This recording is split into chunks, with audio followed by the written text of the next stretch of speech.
Well, good afternoon there, ladies and gentlemen. Welcome to the TEC Gauntlet Season 1, powered by WD Black and AMD Ryzen Radeon. I'm your host, Assassin47, sorry. And joining me on the desk are my two analysts and casters, Quaint and Aggressive. How are you guys doing? Honestly, doing really, really great. We've got a ton of action-packed matches lined up for the audience, and I'm as excited as the audience are. So that's all I'm gonna say. How are you doing, Aggressive? Honestly, I'm pumped from this fight. We've been waiting for this for a really long time. It's gonna be the side of True Rippers going up against ROG Academy. Both of these teams, their backs are against the wall, as we are gonna be seeing soon enough as we move on down group standings. And the fact that these two teams are now going up against one another, they have a lot to prove. It's either go big or go home because one of these teams, they're gonna get relegated really soon. Yeah, before we get into all of that, right, let's take a quick look at today's matchups at 1 p.m. That is right now. We're going to be starting off with True Ripper Esports and ROG Academy for the first half of the day. And then for the second half, we've got an amazing match. There's going to be Global Esports and Godlike Esports. I'm definitely sure that you guys are very, very excited for this. And I'm pretty sure that our audience is very excited for this specific matchup as well. I mean, Global Esports and Godlike Esports, two of the best teams out there in the country, going up against each other. I know it's going to be at 8:30, so don't forget to tune in for that. But for now, though, the match at hand, True Ripper Esports and ROG Academy. I want to quickly ask you this, Aggressive. So basically, like we know for a fact that right now True Ripper Esports and ROG Academy, they are at a point on the group standings where there is a little bit of a problem for both of them in this specific match. Whoever wins, whoever loses, we're gonna be seeing exactly how the story unfolds. But I want to ask you this, Aggressive. What are your opinions on this specific matchup? In my eyes, whenever I think about the group standings and think about their positions, Drippers, they have the best possibility of keeping things going for their side to keep themselves on that sixth position so that they don't get dropped down to that seven, and they will probably soon get relegated as well, primarily because there's not really a lot of games to go by moving on down forward. And knowing the track record of the side of True Rippers, they should have the advantage to win everything out against the side of RG Academy. But still, RG Academy as a team, they have proven a lot. They're constantly switching up their strategies. They're constantly evolving. They're constantly adapting. And the real factor is this time around, will they be able to adapt quick enough, and have they adapted well enough to take a lot of the wins away from the side of True Rippers? Otherwise, they're the ones who are going to get relegated, and they're going to be the ones who are at the biggest disadvantage. It definitely is the battle for survival right now for True Ripper Esports and RG Academy. If True Ripper Esports go ahead and lose it out here, then it would give chance for RG Academy to quickly climb up the board as well in terms of the points. If they do it 2-0 or something like that, they're going to be climbing up. True Ripper Esports, they have got another game left out, if I'm not wrong. Yeah, correctly. So this is the sixth game, and then they have to play one more game. The same goes for RG Academy. So yeah, it truly is going to be that battle for survival for both of these teams. Quaint, what is your opinion on this specific matchup, and what do you think of True Ripper Esports and RG Academy? Well, I think we're in the end game now, and True Rippers, honestly, they have to get a move going on because, like you said, there's like one match left after this. So they're not going to be able to pull through on this one. It's going to be a hard climb, and it gives all the other teams all the leeway in the world to capitalize on that and take their position instead. So as well as good as Troopers are with what they do, I'm really worried about what they're going to be putting out on the show because RG Academy has what it takes too. They're a bit more by the book, but when they come put those book-like execution into action, they're honestly a sight to behold, and they're really good at what they do. So at this point, I'm not really sure who's going to be winning it out, but I hope there's going to be a tough fight. Yeah, we surely are expecting that tough fight coming out from both of these teams, especially from the side of Trooper Esports, because right now they definitely don't want to get out of the position they are in currently, and they definitely don't want RG Academy to climb up the boards as well. RG Academy, on the other hand, they are going to be very excited to see what exactly they can do against Trooper Esports, and more than that, they're gonna have that extra amount of adrenaline rush as well into them that they gotta keep fighting and they gotta climb up the board as well. Otherwise, they are gonna be relegated. They're gonna be thrown out of the playoffs as well. So yeah, they definitely need to strategize their move against Ripper Esports in order to put up that victory today. It necessarily it necessarily shouldn't be a 2-0, but at the same time, Trooper Esports, they are equally a very good team. So I guess this might just go the distance. So I wish both of you guys good luck for that. But let's move straight in towards the MVP standings as well and see who exactly is reigning supreme right now in this specific week. Did Paradox make his way back or not? No, he hasn't. That is quite disappointing, isn't it, Aggressive? I mean, Paradox was maintaining that fourth spot for like a good couple of days, and then Excali just chimed right in.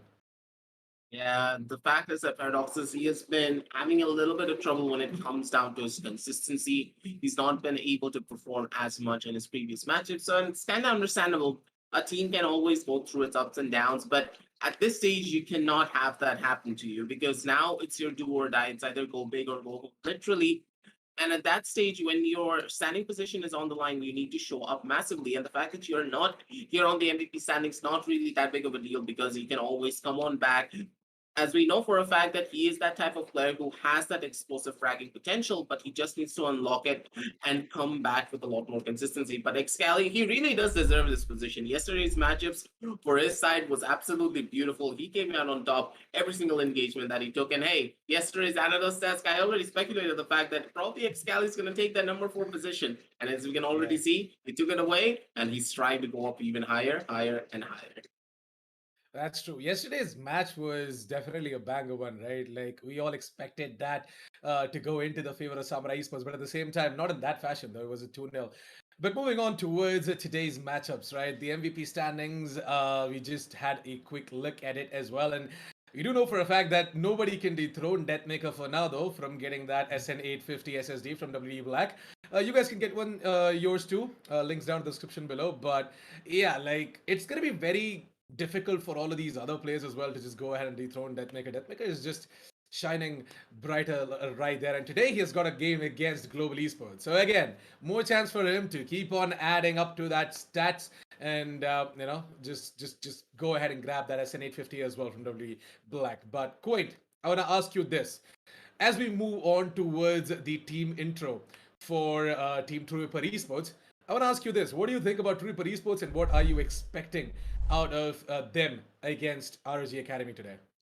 Honestly, these guys, they honestly have the experience that it takes to, bring the fight to any team that is there in our group standings right now. But at the same time, they're not as much as RG Academy likes to go by the book. They're a little more of a wild card sort of thing. Like they know what they have to do, and they don't really waste any time doing it. They go in hard. They take what they wanna, and they leave taking what they want to. So honestly, I'm waiting for those explosive action to come into play on our screens because watching an aggressive team going up against a team that is more defensive is always fun to watch. It's always fun to see which strategy is gonna be superior. So honestly, I'm not really sure what to expect from this matchup of Troopers versus RG Academy, and I'm just really waiting to jump right into it.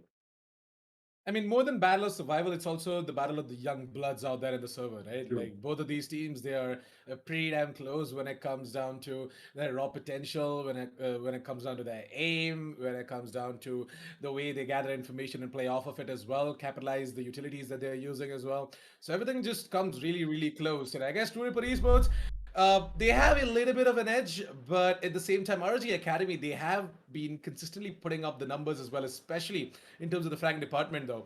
So let's take a quick look at the spotlight coming out, the player spotlight coming out from the side of Team Tripper Esports, and see who exactly is on the bright light out there. So I guess from the side of Tripper Esports, right, some of the players to be on the player spotlight are Relic, Crosshair, Paradox. You got One Tap God as well, but there you go. Today is going to be Crosshair. The solo player, the initiator for the side of Trooper Esports, 143 kills, 185 deaths, 55 assists, and an ACS of 180. Aggressive. Your thoughts on this incredible solo player, man?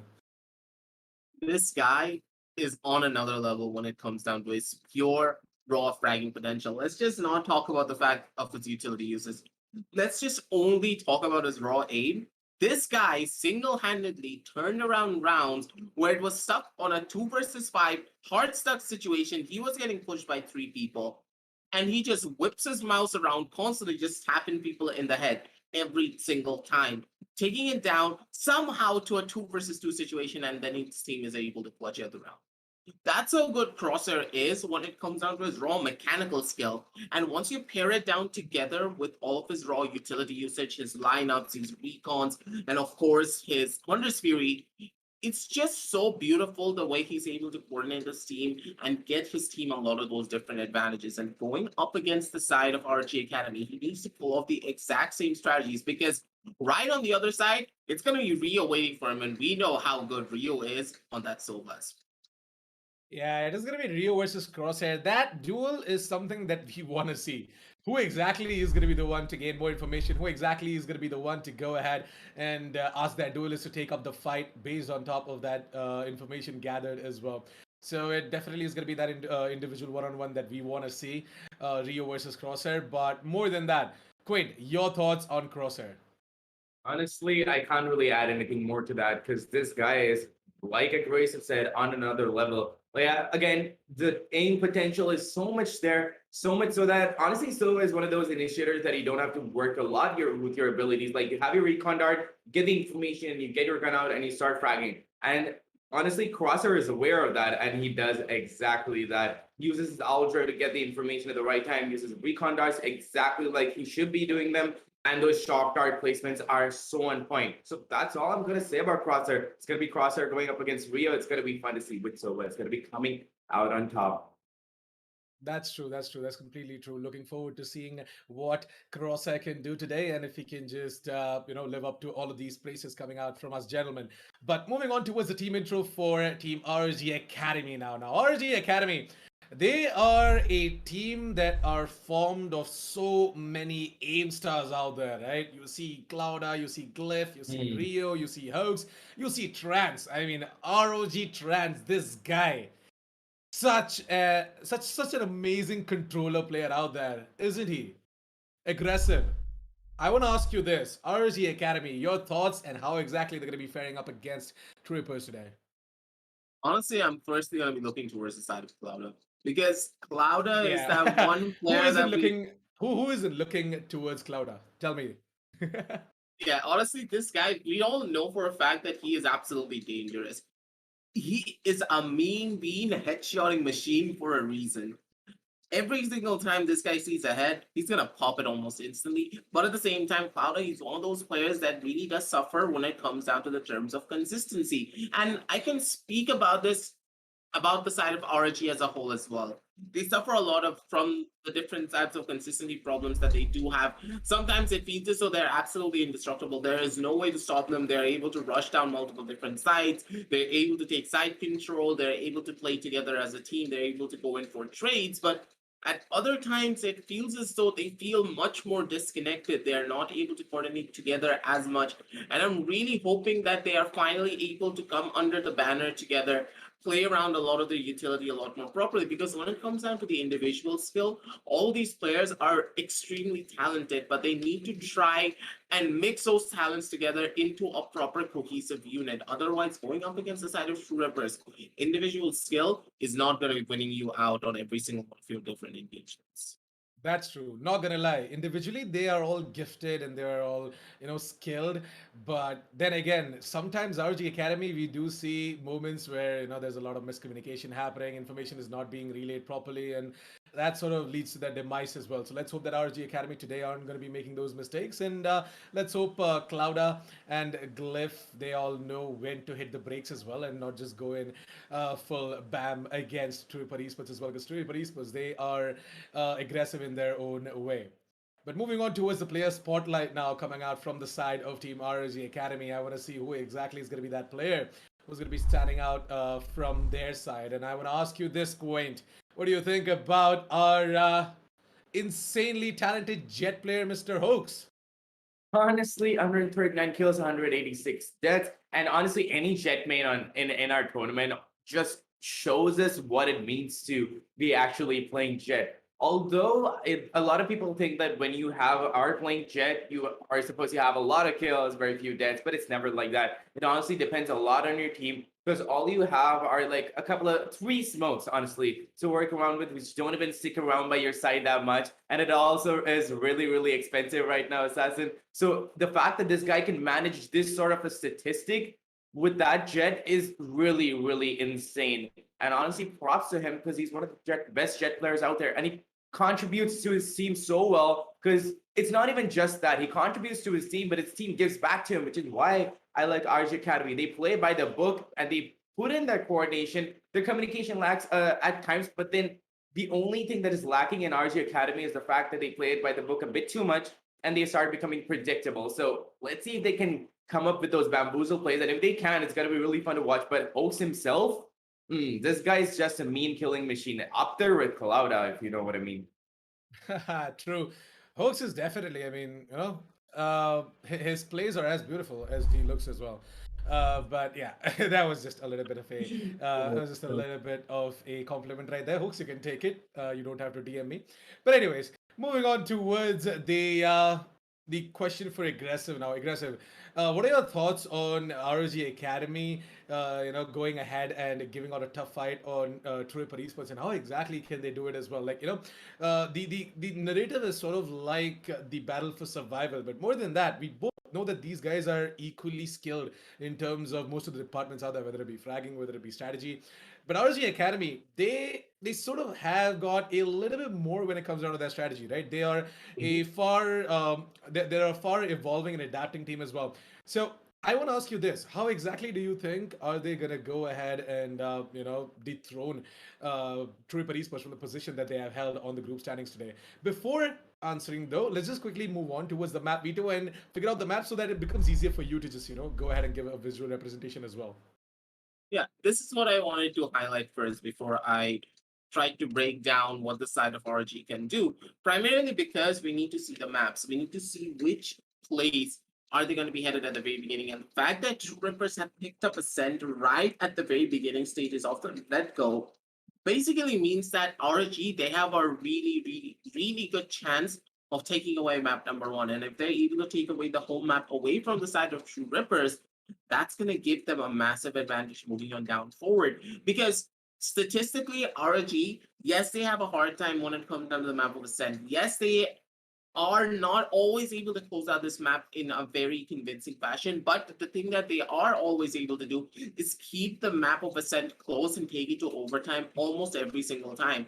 And the times they did lose out on Ascent was when they kind of fell into that loop of doing the same strats over and over and over again. But hopefully they're able to counteract that and bring a much more stronger play style and a stronger playbook this time around to the map of Ascent in particular. Because in my eyes, whenever I see the side of True Rippers on the map of Ascent, they're not really as adaptive. They try to go in for much more of their comfortable play styles. They love to take mid control, they love to take B main, and then just go in for fast execution heavy rushes. They don't really change up their setups as much. And hopefully, RG, they did their homework so that they're going to be able to bring their A game down to the table and catch them off guard completely. Because otherwise, the side of RG, they could be in for a world of hurt if they are not careful moving on down. That's true. Quaint, what are your thoughts on the map, Vito, and what are you expecting out of the specific match as well? Honestly, I'm just going to be talking about the first two maps, which is going to be Ascent and Haven. The first one is picked by Troopers. And as much, yeah, you know what? They are, that wild card sort of play that's what they bring out on the table. So if they're going to be going in for rushed out executes and proper holds and proper retakes, honestly, I think that Troopers is going to be taking the first one. And I think whichever map was picked by whichever team is going to be going to that team. Because Troopers better with the closer range maps, better with the rush executes, better with the hold downs. And ROG Academy, on the other hand, is a bit more by the book. So it pays them off well if they're going to be letting people take the side, falling back, regrouping, and coming in and playing it, like I said, by the book and playing it, very coordinated, going in and just clearing out corners, taking everybody down and taking those retakes. So I feel like although Haven could be put up as an attacker side map, it can be put up to the players who are more aggressive, but I think it fares better for the people who are more thought out and a bit more by the book. So I am expecting to see a little bit of a decider map play coming in action. Interesting, but you know what? The best part is that both of these teams have picked up the favorite maps of their opponents. So it's like True Ripper Esports, they've picked Ascent, which is like a favorite map for RG Academy. And RG Academy, they go ahead and pick up Haven, which is like a favorite map for True Ripper Esports as well. So it's pretty interesting to see this specific battle, and I want to see who exactly is going to be the one to go ahead and take the win as well. I know you guys are excited too, so don't worry. We're going to be going for a quick break. We're going to be coming back with the Caster's desk with Aggressive and Quaint on the desk as well. We're going to be walking you through this entire best of 3. It's going to be a banger one, guys, so please don't go anywhere. We'll be right back after the message from our sponsors.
Welcome back, ladies and gentlemen, to TEC Gauntlet Season 1, powered by WD Black and AMD Ryzen Radiant. And we are back at the caster set this time around. It's going to be your boy Aggressive becoming the host and caster for this time around, joined by Wayne. And honestly, I'm really excited for this matchup. So let's head on down over to the map veto screen to try and break down the maps a little bit more in depth, as we have already talked about it on the analyst desk. Wayne, I want your opinion on the map of Ascent in particular only. And let's try and bring out a little bit more of the strategic aspects of what we can expect coming out from both of these teams when it comes down to the terms of composition. What do you think we can see on this map in particular?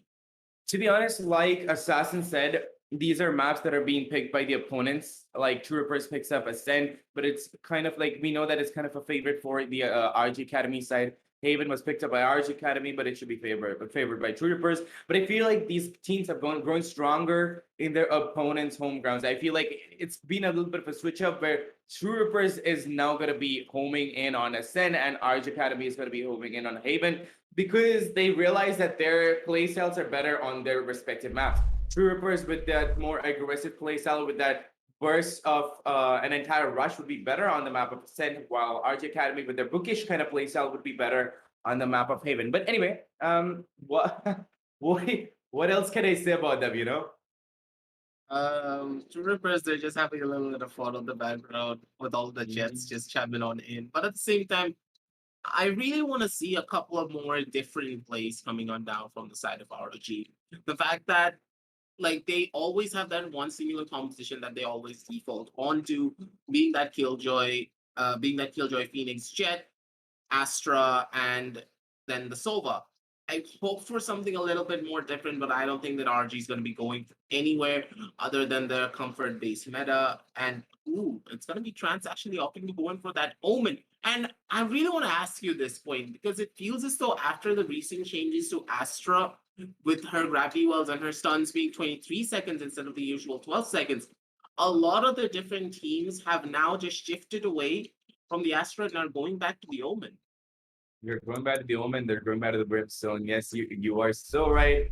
But then again, these meta changes keep happening. And to be honest, instead of learning around them, sometimes the first step, at least when you're thrown into that situation, is just like going back to the basics, going back to your old school play styles, working around with that. And then once you get the time, start working out with that. So I feel like for quite a long time, we're not going to be seeing any Astra plays coming out, or at least it's going to be really, really less. And it's going to start picking back up again once they start understanding how to work around that.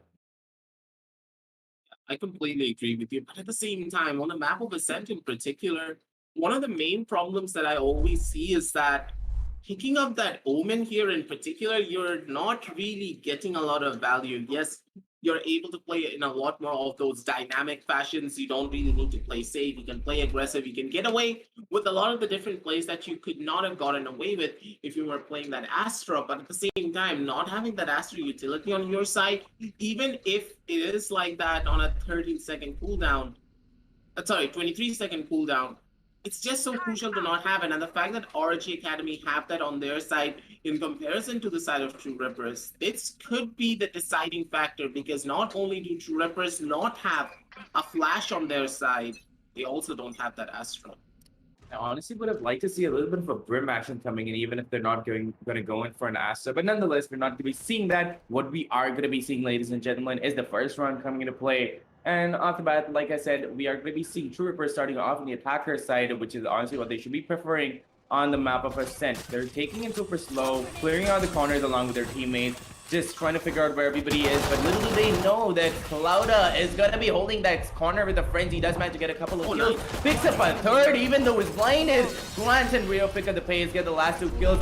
Really, really fast first round aggressive. I was not expecting that burst of gunfire to come out from Clouda. But even though he's blinded, it was like, I don't really mind if I'm blinded. My ears and my hearing sense are just fine, and I'm going to be getting those kills.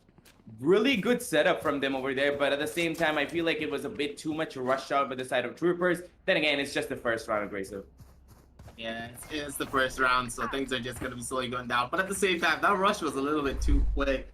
Like, as soon as the spawn doors kicked out, the entirety of True Rippers were like, okay, boys, time to take down the W key and just keep going. Don't stop. Doesn't matter what happens, you cannot stop. And at that stage, Clouda is like, Why do I hear a couple of footsteps? Just pops a couple of heads, takes them all out, and with that, that's going to be the first round on the board in the favor of the side of Team ROG Academy. But at the same time, look at everyone's positioning from the side of True Rippers. They're actually on the side of the defender side that spawned. Things could go horribly wrong moving on down forward. It's going to be Paradox getting the first initial pick up, but Pablo's going to be present. Coming on down from the angle of Garden. He's going to be able to take out one, but at the same time, multiple members are still holding on down from the Heaven angle. Hoax comes in to take down Paradox. Cliff chimes in to get the last kill down on the Shark Game. And with that, that's 2-0 on the scorecards. The rounds are just starting and it's already over. And I love the fact that the entirety of ROG Academy, they're able to circumvent so much of the pressure coming on down from True Rippers.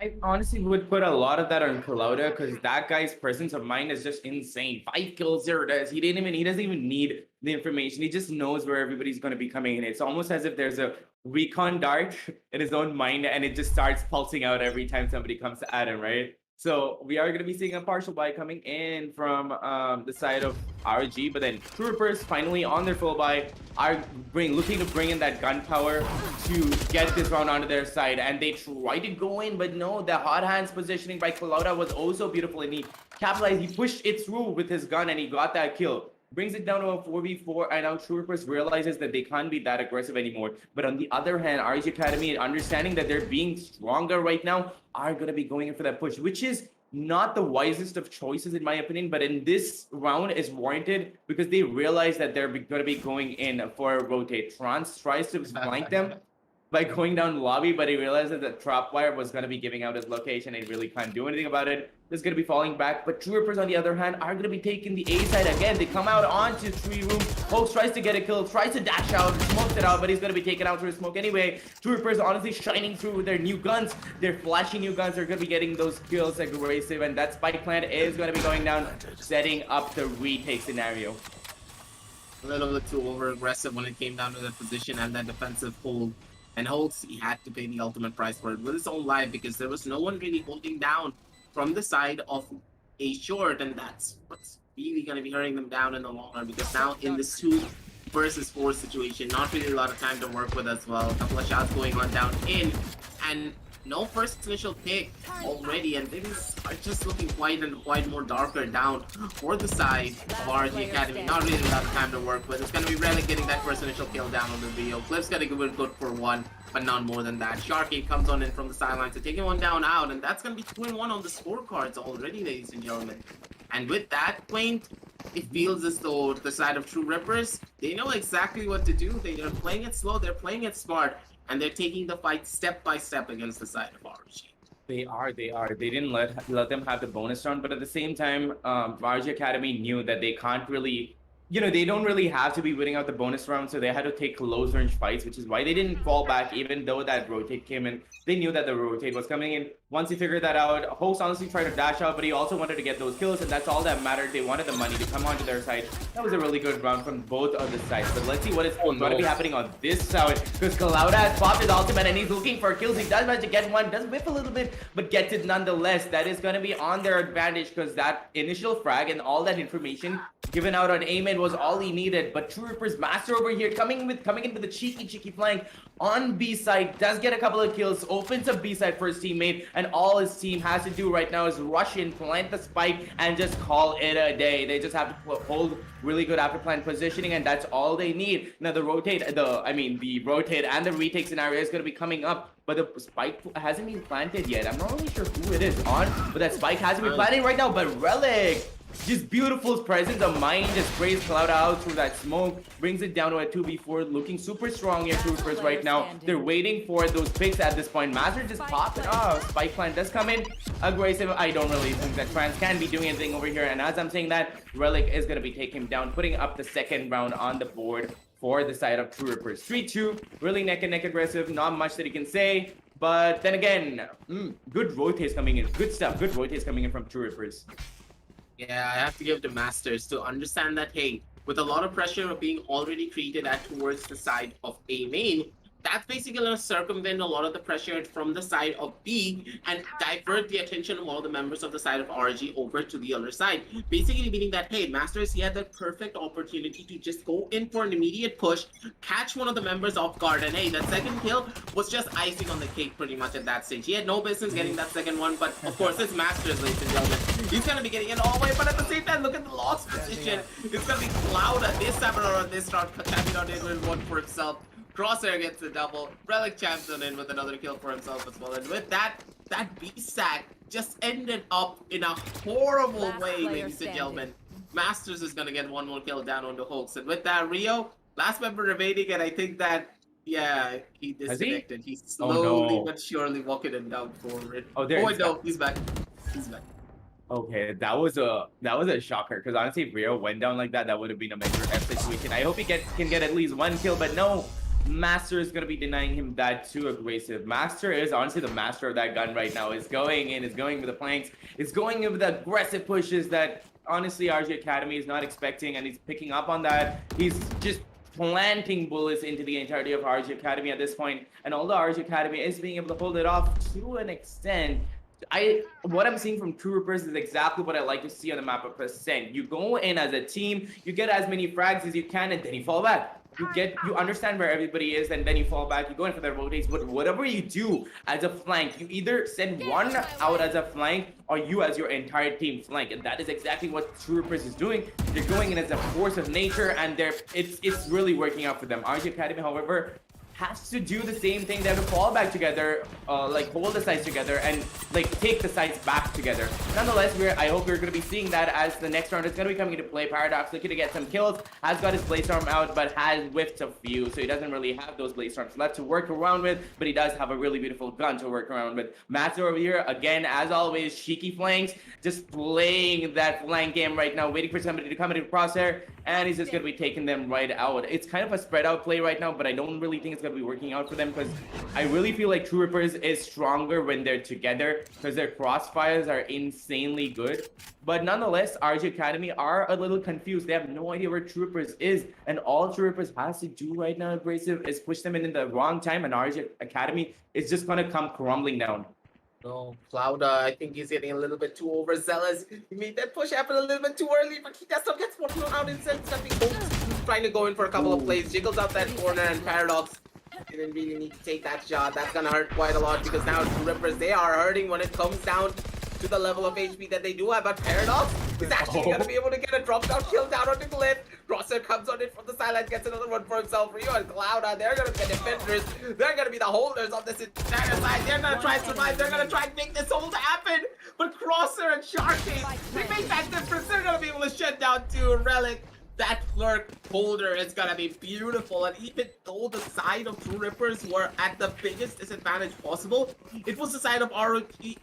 It was the side of True Rippers coming out on top in their engagement, and they were able to capitalize on the mistakes coming on from the side of ROG. The fact that they pushed in one by one instead of opting to play for the trades just ended that entire round for them, taking it down to a 2-4. See, this is what I'm talking about. I'm loving the coordination coming in from True Rippers right now. Coordination and communication on top of that. Like, they're going in so beautifully, getting the info that they have, and they're throwing it back and forth amongst their teams, and they know exactly where RG Academy is being positioned. Meanwhile, RG Academy are doing it really, really well too, but they're taking too many individual fights, and I never like seeing individual fights coming out, because this is a team game, aggressive. If you start taking individual fights, you're going to start falling one by one. You're just going to start falling individually. But True Rippers understands that well, and there's a reason why they're in that 6th spot, and they're looking to keep that position onto their favor. RG Academy, like I said, they play a bit too much by the book, and that really doesn't work out for them sometimes. Sometimes it does, but then again, it's the map of Ascent, right? Like, you could just start getting better on the attacker side. Their preferences when it comes down to the map of Ascent and the map of Haven, both are really flippable maps. So it really works out to how your team plays and which side you prefer. It doesn't even depend on strategy. I mean, doesn't even depend on what is happening at that point. It just depends on how well you're accustomed to whichever side. So what we're seeing right now from RG Academy could completely be switched up on the side of the attack, and they could start playing it by the book again, and they could just start going in for really good executes. And after that, if you played by the book on the attack side on Ascent, it's really going to be working out for you because you're going to be able to hold it down, and then you just have to hold down that after plant positioning, and then yeah, we could start seeing a comeback. Already though, looking at the map, wait, I'm pretty sure you already see it as well. It's a 4-stack down towards the side of A. And if the members of the side of True Rippers go Then into this bloodbaths. place without knowing what's gonna happen, things could go horribly wrong. I see judges, I see buckies, I see frenzies. I am not ready for this. Oh no. Oh, and the popping off, and it's an absolute bloodbath like we thought. It is already down to a 1v2 aggressive. We didn't even have any time to look at the screens, and it's down to a 1v2. There was such a good gamble. Like, it was so properly positioned. It was like 1v1 on B and 4v4 on A. And no information was given out by ROG Academy at all. And they held their grounds oh so well. And they just waited for Troopers to push in, and little did Troopers know that there was an ambush waiting for that. Just snakes in the grass waiting for them to push in, and once they did, they started using all the weapons they had at their disposal and just unloaded bullets into them. But now it is all down to Relic to clutch out the round for his team. He had a lot of time to play around with because that entire aggression that came out in the beginning just stayed in the beginning. He has like 40 seconds to work around with, and he also has a spike to work around with. The camera has been set up on B main. All he has to do is work with that, understand where they are, and then just go and plan and wait for them to push in. But at the same time, little do RG Academy know where Relic is, but he's not using his camps. He's giving out information to Rio, but he also knows where Rio is aggressive. All he has to do is take the site right now, clear it out, and wait for them to push in. But can he do it? Now Relic opting to go in for that fake plan, wants to make as much noise as he 10 possibly can to seconds try and get this plant off and try and take this 1 versus 2 planted. situation for himself. Trans switching on the gun and giving it to his buddy because he knows for a fact that he has much more HP to work with, going in for that presidential swing. Relic, he's still gonna be alive. Spots out the presidential head, and the headshot from the Vandal. It's just too crispy, Quaid. It's gonna be Relic just shutting it all down and trying to bring it back for his team, because honestly, things went horribly wrong way too quickly, and one of the primary reasons why that went wrong was the fact that True Rippers opted to go in for a fast rush without the information coming in from the Sova. And you should never do this. Whenever you want to go in for a fast execution like that, you need to be ready for stacks of that manner if you opt to go in for that same rush over and over again. And I love the fact that ROG just read into that, and they were able to go in for that proper stack play, bring it back in their favor, and take it down to a 2-5 at the bare minimum. But honestly, Quaid, Relic had the clutch gene, but if he didn't, yeah, things could have gone horribly wrong for the side.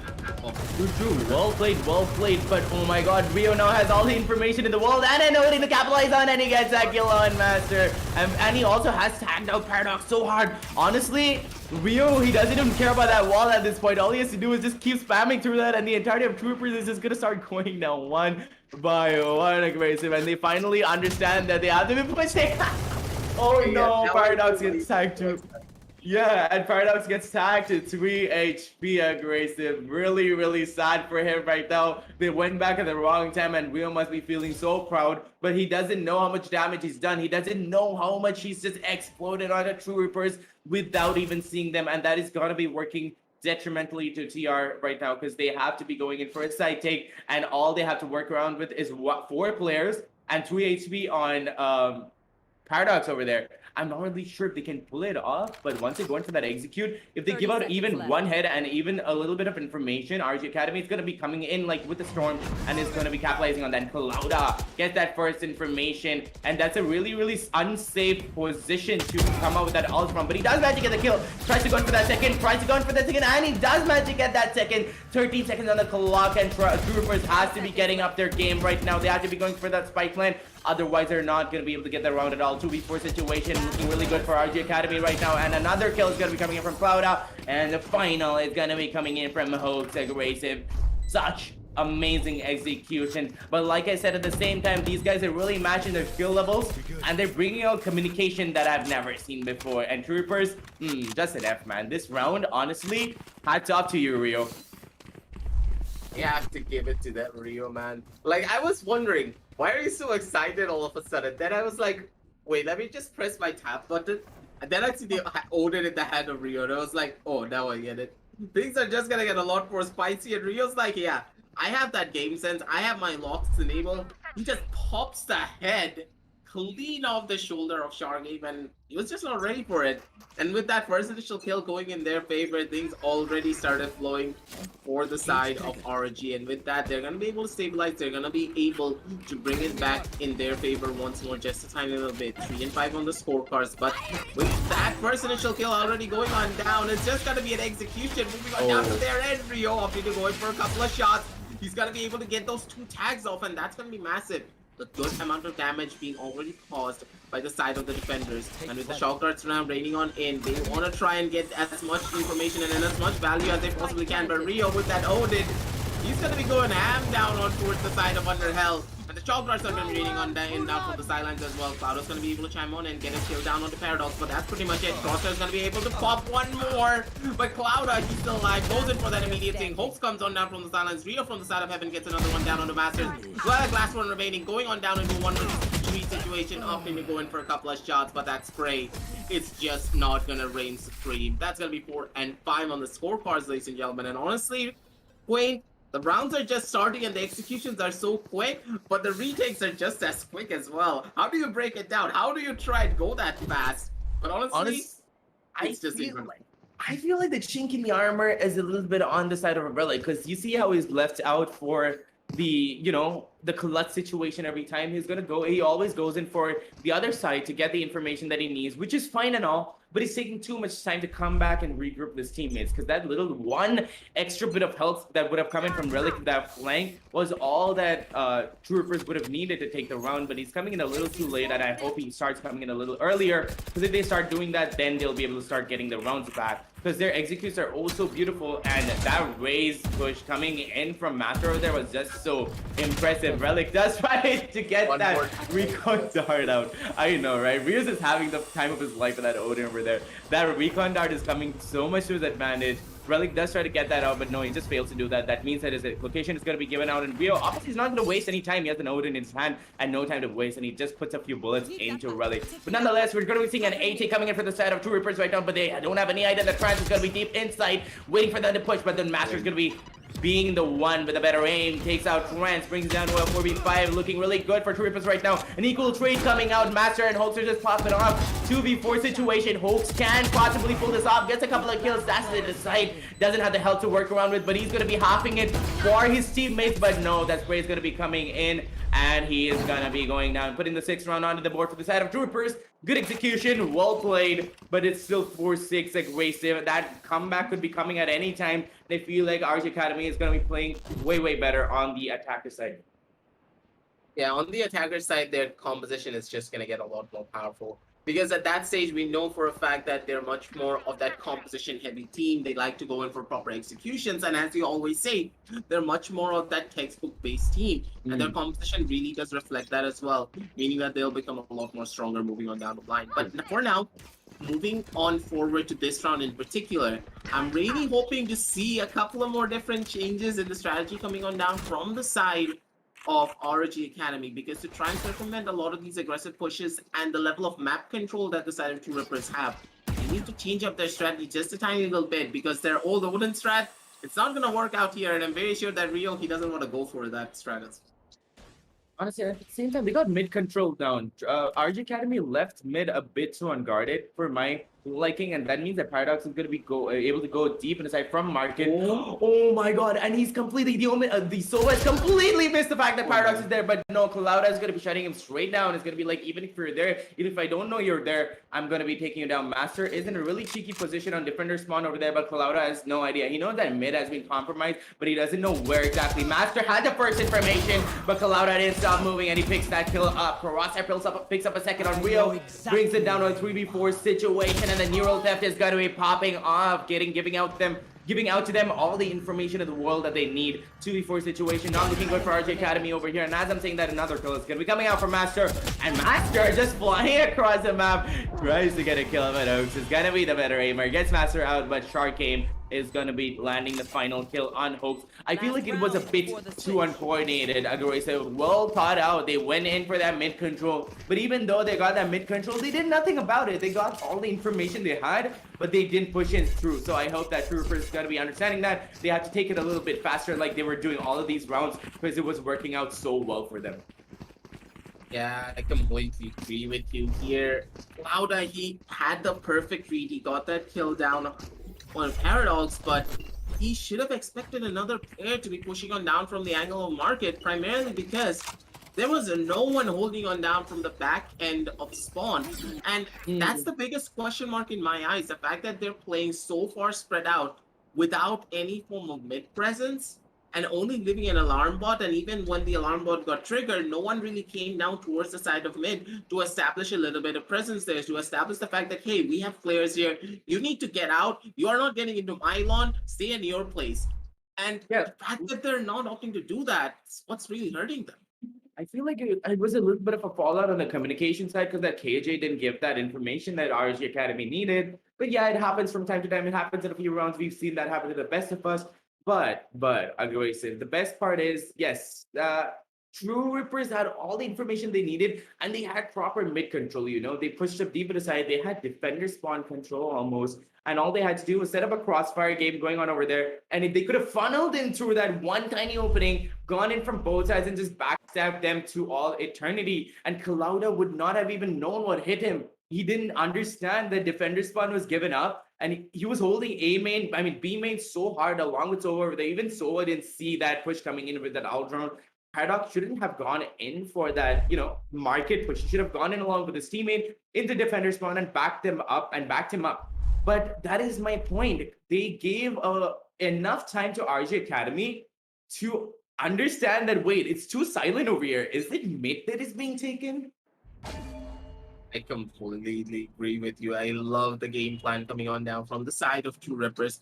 Play those mind games and to try and keep their opponents guessing. And that's how you win against the side of ROG, because if you play too textbook, going up against a textbook-based team, that's never really going to be working out in your favor no matter what. But the shots are going to be going on in this time around. And Relic, he has his hands full just a tiny little bit on that lurk, because it feels as though all the members of the side of ROG, they want to try and go in for that aggressive play. They want to try and make something happen, but at the same time, Relic, he could just be walking into a death trap if he's not careful, because Glyph, he's playing it very aggressively on his own accord as well, trying to test the waters as much as he possibly can. But all over the map, a lot of control has been established, a lot of information is being given away, and a lot of utility is being used to try and create some space, to try and get some form of reaction off of the opponent team. But it feels as though both of these teams, they're in a Mexican standoff. They're not giving any form of information away, and they are not even going in for a single form of it.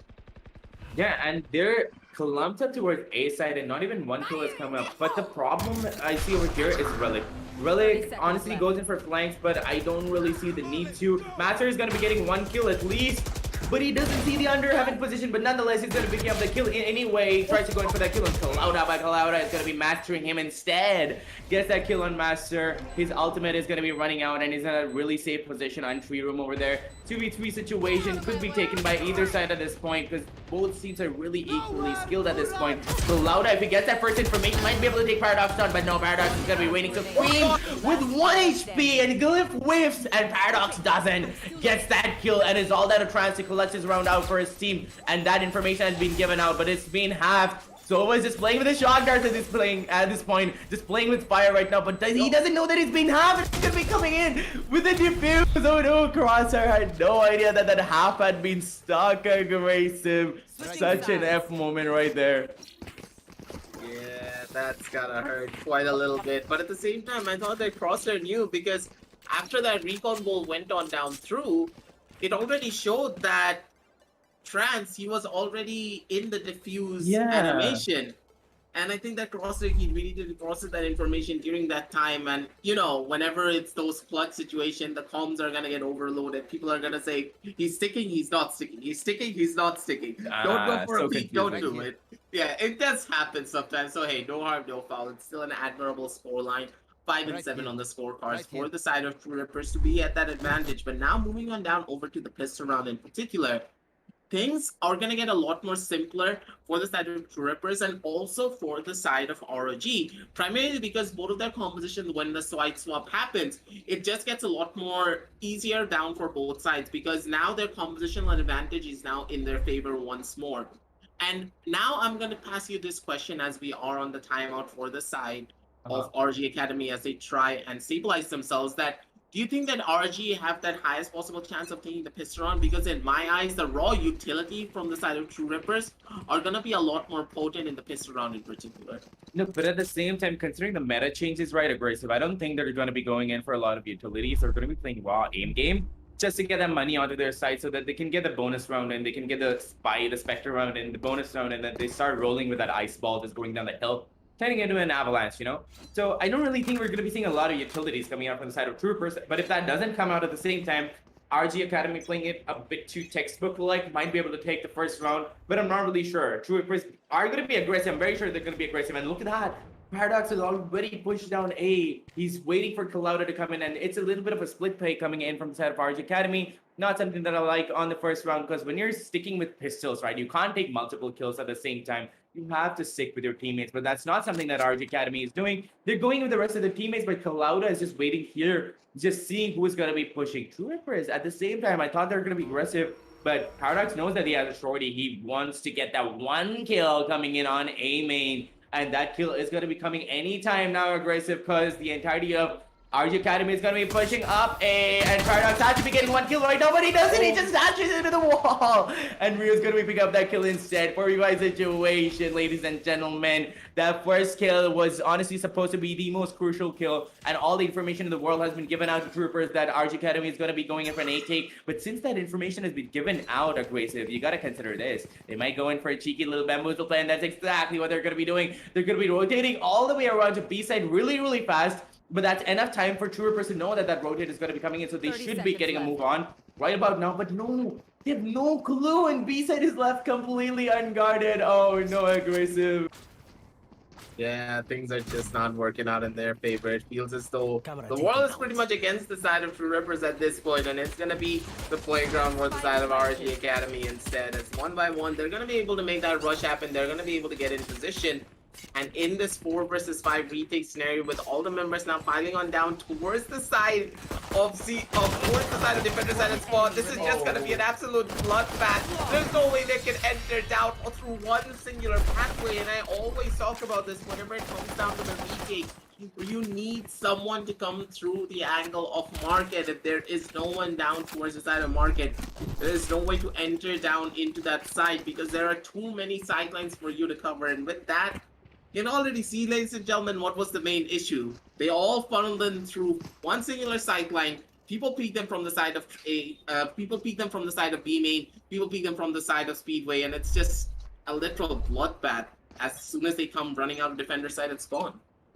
Honestly, but you know what I like about RG Academy? The fact that they play by the book. It's not always, advantageous to them, but whenever they don't even have to use comms. They know exactly what they have to do, and they do it. Like, that position held by Paradox, all the position held by all of the teammates over there was something that they practice so many times they don't even have to call out. But Try came over here, was looking to capitalize on a cheeky little kill on Glyph over there, but no, Glyph picks up that kill instead. Paradox, however, trades him out instantly. That mid control is still there, but B side is gone. The spike plant has already come down yet again. RG Academy reigns supreme with their beautiful takes. Does manage to get a kill. Kalauda with that gun is going to be able to take down Master, and Holtz manages to take the final kill on Paradox, and nearly flawless round. But then again, that was expected. They had the Spectres in their hands.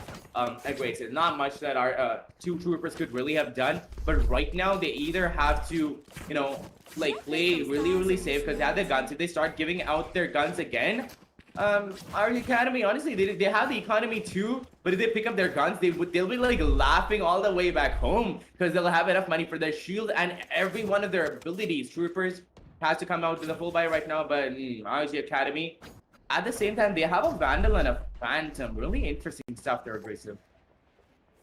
The fact that they're opting to go in for those upgrades really just goes to show that they want to try and take a lot of these fights in as much of a proper fashion as they possibly can. Primarily because they know for a fact, if they allow the side of True Rippers to take away the momentum in their favor, things can go horribly wrong for them really quickly because True Rippers, they are a team that are based upon momentum every single time. But at the same time, just looking at the composition and looking at what the side of RG can do now moving on down forward against the bye round, things are just going to get a lot more simpler in my eyes, primarily because the fact that the Astra uses a lot of her utility to force people out of those strong power positions that are normally played by people with rifles. The fact that now True Rippers, they have rifles in their hands basically means that those power positions are now dangerous positions for them to hold, primarily if Trance is able to use his utility to force them out of those force them out of those safe positions and into unfavorable positions instead. And I'm really hoping that RG, they can capitalize on those factors and come out on top in a lot of those different gunfights. And as the pause really did come on down through, I want your opinion on this. Do you think that True Rippers will be able to circumvent a lot of the positional disadvantages that they're going to be having moving on down forward because of the Astra on the opponent's side? Or will it be the side of RG just taking it all away in like one fell swoop? Well, I feel like RG Academy is going to be able to eke out a few more rounds just because of the amount of guns they have. But at the same time, True Rippers, they will be able to bring it all back if and only if they understand when to fall back and when to take proper side control. Because they're getting information from all of the sides, but not quite. Like, you remember how RG Academy had a lot of players on B, on A, but they left mid open with only KJ's trap set up over there to get any information whatsoever. Yes, that failed a few times, but that is a really, really effective method because then you can put up more people on B to push back the oncoming storm and fall back along with their teammates. Well, like, one person is going to be giving you cover while the other falls back along with you. So that gives you more of an advantage when you're on the defense. And I don't think that True Rippers is doing that yet. And I feel like they should. They do have a Sentinel, which is Cypher. All Cypher has to do right now is watch mid, put up a cam there. And I love Cypher on the map of Ascent just because of that camera that you can put up on mid. Any rotate,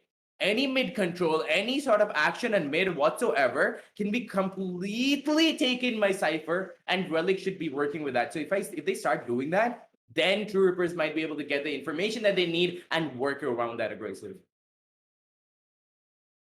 Completely agree with you, but at the same time, we can speculate about this as much as we possibly want, but in the very end of it all, we really do need to see how a lot of these teams are going to be playing a lot of those different engagements. And I'm really hoping to see Glyph play a little bit more down towards the ultimate points because primarily whenever we see the lockdown coming on down from the side of Glyph, he has not really been using it in conjunction with the Astra as much as he could have done when it came down to his own defensive round. Because you know for a fact that I'm like an advocate for that Astra and Killjoy combination every single time. Like the Astra just pulls off a beautiful gravity well, catching absolutely 3 people as they were trying to run away from that Killjoy lockdown. And the fact that we have not really seen those type of plays coming on down from the side of Glyph and Trance really just tells me that, hey, maybe they're waiting to see if they can find that perfect opportunity to catch them off guard on that first initial swoop, because that strategy is not going to be working out as beautifully later on in a lot more of those following rounds, because at that stage, your opponent's going to start adapting, your opponents are just going to start learning, and that's going to give you such a massive disadvantage moving on down the line as well. But as you can already see, we see a couple of those different plays coming on down already from the side of ROG, and at the same time, the flush shots are coming in as well. Master going in for a beautiful grenade, being able to flush down Glyph to take him on down out. But at the same time, Paradox, he's kind of bad. Speechless. Yeah, he's really just bad. speechless. He's just really bad. He's like, why me? Why is it always me? But nonetheless, he still have his teammates to rely on, and his teammates are no pushovers themselves. They know how to take rounds, and they know how to choke their opponents out. But at the same time, the opponents I'm talking about is honestly True Rippers themselves, the Masters themselves. They could start ripping away at RG Academy at any given point, but RG Academy is getting the right amount of information that they need. Rio's going to be coming in with a couple of shock darts to try to get out at least one head, but they don't know that Hooks is going to be holding that cheeky angle, and that means that he's going to be getting that kill on Master. The Fragger is going to be going down. 3v4 situation, and now they have to play with strategies. All True Rippers can do right now is pray that these guys walk in their crosshairs, because if they don't, RG Academy is going to be able to take this round super easy because they're going to be going in towards B side, and the only person holding now B side at this point is going to be Relic, but that information has been given out. Relic's probably in comms right now telling them to come around as soon as possible because he can take maximum of one player out, but no, even that is going to be coming in as a beautiful double cross. Double freak is going to be coming from the Oh my god, Shark Game is just popping off, gets 2 kills with 1 spray, just a god himself. No time left for Host, and that means that he's not going to be able to get this plan down. That was so well played out by Shark Game. Honestly, even though I did have a lot of hopes left for Troopers on this particular round, Shark Game, what did you pull off, my guy? What was that? You just locked out their heads. That was so brilliant. Like, honestly, aggressive. I don't even want to know what to say. Shark Game honestly has the aim of a shark.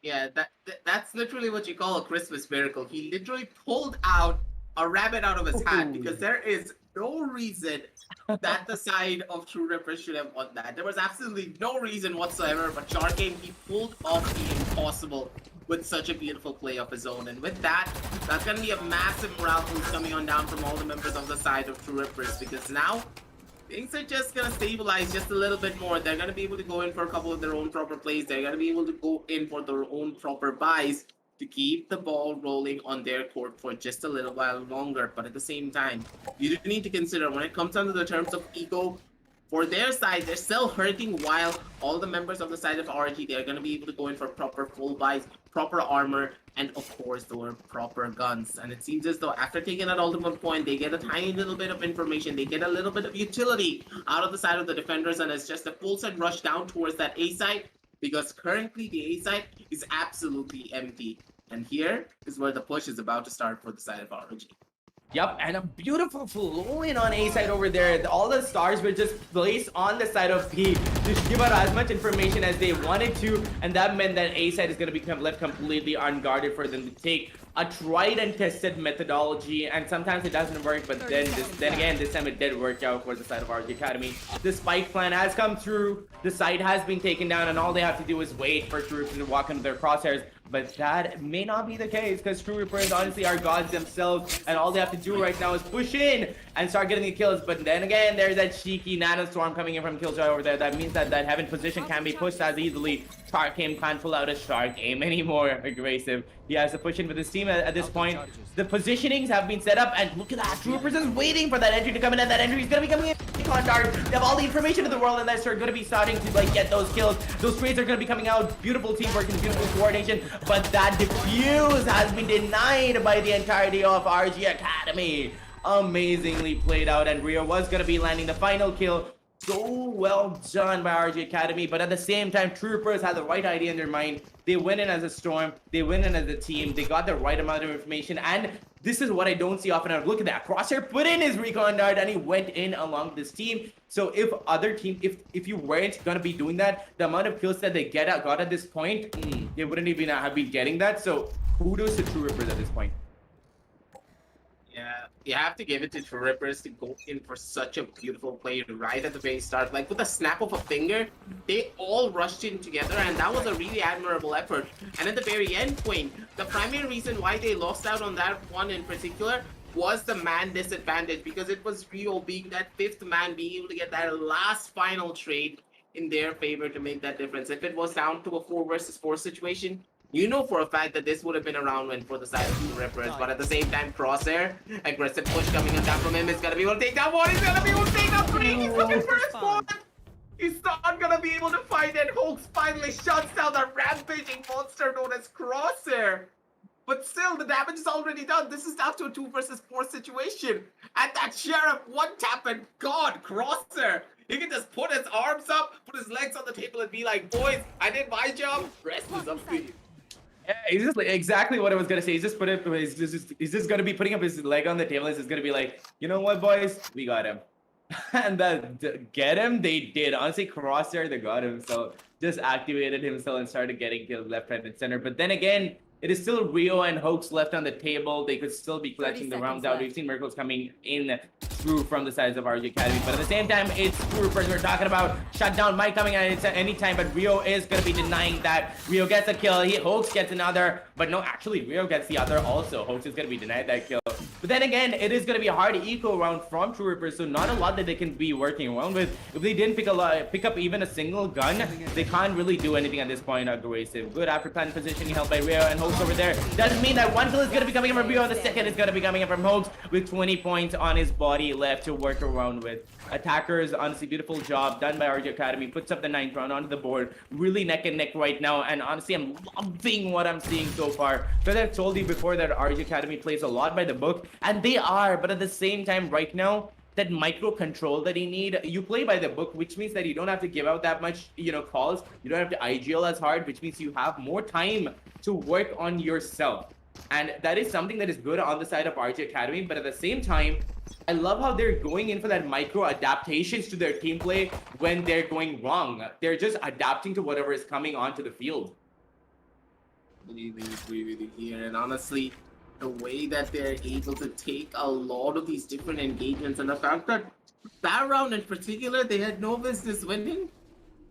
Oh my god, I was absolutely clean coming on down from them. But now moving on down forward, let's just see what we can expect from all the members of the side of ROG this time around. Because now Blip, he has his ultimate on his arsenal and he's actually going to be opting to pop it almost immediately. But at the same time, Crosshair, he does have his own 100 speed, and the real question is, will he be opting to use up that 100 speed to try and deny that? But he's not actually going to be able to do it. But Paradox? That was you just don't insane. do that to him. You just don't do that to Clouda. He just peeks the corner and is like, oh, hello, Clouda. Oh, bye, Clouda. Just walks. I know, it's just like clicking on an app on your Windows desktop over there. You just go there, see, like, click, bye, and it just keeps going. It's so beautifully done by Paradox over there. Clouda just gets deleted, and so does the rest of ROG Academy, because True Rippers finally are activating themselves and get a flawless round. Beautifully done by True Rippers right now.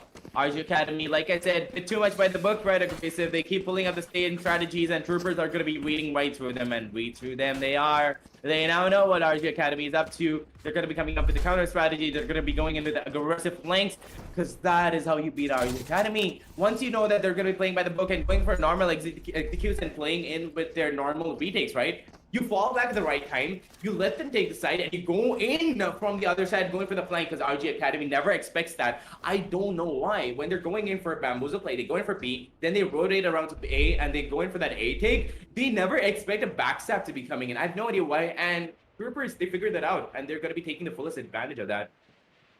Yep. And now with this first initial pause now going on down through, once again, the side of ROG, they need to take a deep breath and they need to try and stabilize themselves right here and now, because their momentum is no longer in their favor. It's going to be the side of Rippers being able to bring it back down to an even Steven scoreline. And one of the main things that you do need to remember is that Paradox, he still hasn't pulled out his own operator. And Quaint, you'll love this guy when he's on that operator. And we all know why, because he brings a different level of flavor and a different level of danger entirely to the entire server. Because this guy is dangerous already when it comes down to his raw firepower on that rifle. But when he's on that operator, he's an absolutely completely different beast, and he's very hard to stop. And here is where the side of Rippers, they need to try and stabilize themselves just by winning one more round in a very convincing fashion to get that operator in the hands of Paradoxes. Because as soon as he pulls out that operator, the entirety of ROG, they're going to be sent into literal and utter chaos if they're not able to control a lot of the flow and the pace of a lot of these different engagements. And a lot of that pressure is going to fall onto Clouda, who already has a lot of mounting pressure building onto. Honestly, but it doesn't really matter. And you don't even have to sell me a Paradox. I know what kind of a god that guy is. But you know what? Let's move on to a little bit of a lighthearted chat, and let's look at the cams over here. Every now and then, I'm waiting for Crosshair's cat to come into his background. Oh, yes.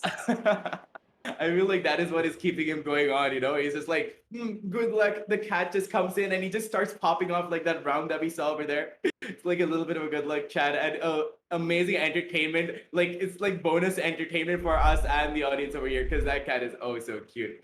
But nonetheless, the pause timer is going to be coming off, and we're going to be walking straight into more gunfight and more explosive action. But speaking of explosive action, however, ROG Academy, very short on economy right now. Frenzies, classics, sharps, that's all they have to work around with.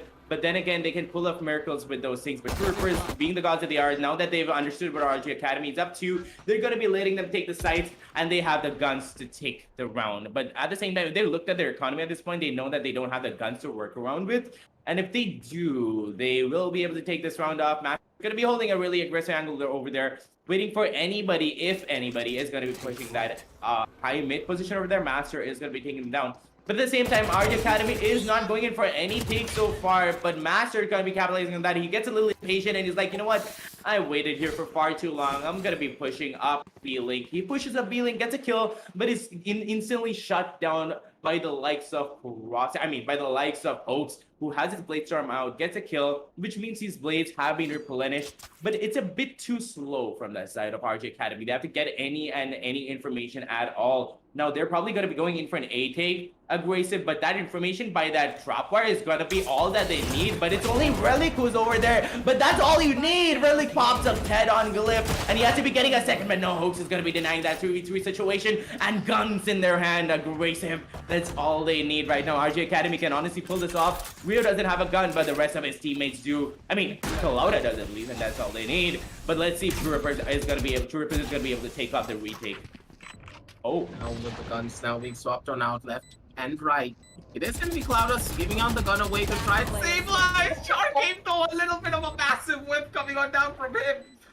Ooh, that's gonna hurt just a tiny little bit, but at the same time, Paradox, he's just chilling. He's like, maybe I can survive, maybe I can just stay in this corner and not really talk about what happened there, but that's gonna be a Thrifty round on the board. But I think this Thrifty, we need to throw it out of the window and just move on down forward, because I think that we need to not just talk about that whatsoever. oh my god, that I wouldn't even call that a Thrifty at this point, man. That was such a hard eco. I've seen Thrifty rounds where they pick up Spectres, but oh my god, they had no business winning that out.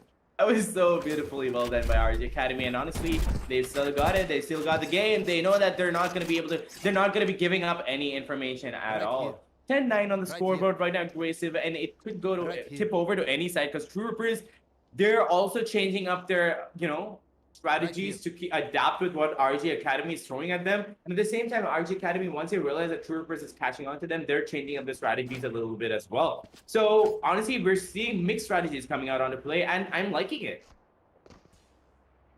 I completely agree with you. These type of different strategies coming on down from them really could just be the main thing that pushes them over that edge and keeps the ball rolling in their favor once again. And primarily, I'm really hoping to see a couple of more different plays like this coming on down from the side of True Rippers as well. Primarily because it's just that True Rippers, they have gotten into that level of comfort zone being like, hey, we don't really need to try anything different. Don't really need to try and play for map control. And the fact that they're playing for map control, I understand that. It's only Masters though. There's no one else really going in for a push with him. There's no one else really going in and being like, hey, can we just go in together? Because, for example, in that last round in particular, Master opted to go in for that swing. He got a beautiful kill down on the trans. Perfect. He just needed to back on off, but he still kept on pushing, which is completely fine. You can keep on pushing, but if you want to do something like that, try and have a teammate with you to give you that level of advantage when you're trying to go in for that push. And the fact that they're not playing for that, they're playing for these 1vx scenarios instead of playing for those 2vx or 3vx scenarios is really what's going to hurt them down in the long run. And I'm really hoping that True Rippers, they change up their strategies and bring in something different. Don't you think so? True, I completely agree, and there's nothing much that I can add to that because I've already talked about this so many times. But before I go into that, I hope you guys noticed that little Red Bull banner coming up. You can honestly go there, scan that QR code, go into that website and get your cans of Red Bulls and energize yourself because even I need a little bit of energy. Everybody has one. Oh no, he keeps going. This is becoming a running meme at this point. I'm just gonna be becoming the Red Bull addict, but it is that good. Go get your cans of Red Bull. Click that, scan that QR code and get yourself a can of Red Bull. But at the same time, that energy is exactly what we're seeing in the match right now. And I'm loving it because each team is keeping the other team thinking. They're keeping them guessing. And that is what I love seeing in the TEC Gauntlet card by WD Black and MB Ryzen Radeon. It's just so beautifully being put out so well onto our screens because ROG Academy, like I said, they play by the book. But even if they do that, they're changing it up ever so often, and I don't normally see them doing that, and I'm loving the fact that they are. Troopers, on the other hand, also counter strategizing. And when both teams keep changing up their strategies to keep the other one guessing, that is when we see a true neck and neck gameplay, and that is exactly what is happening today. These two teams are absolutely evenly matched, and we were kind of talking about this back in the analyst desk as well. I really did highlight the fact that when it comes down to ROG and the map of Ascent in particular, they're never going to win out on this map in a very, very convincing fashion. That's never going to happen. But how they are going to be able to win it out is actually through pure, raw, grueling tactics and I mean a lot of coordination and a lot of range.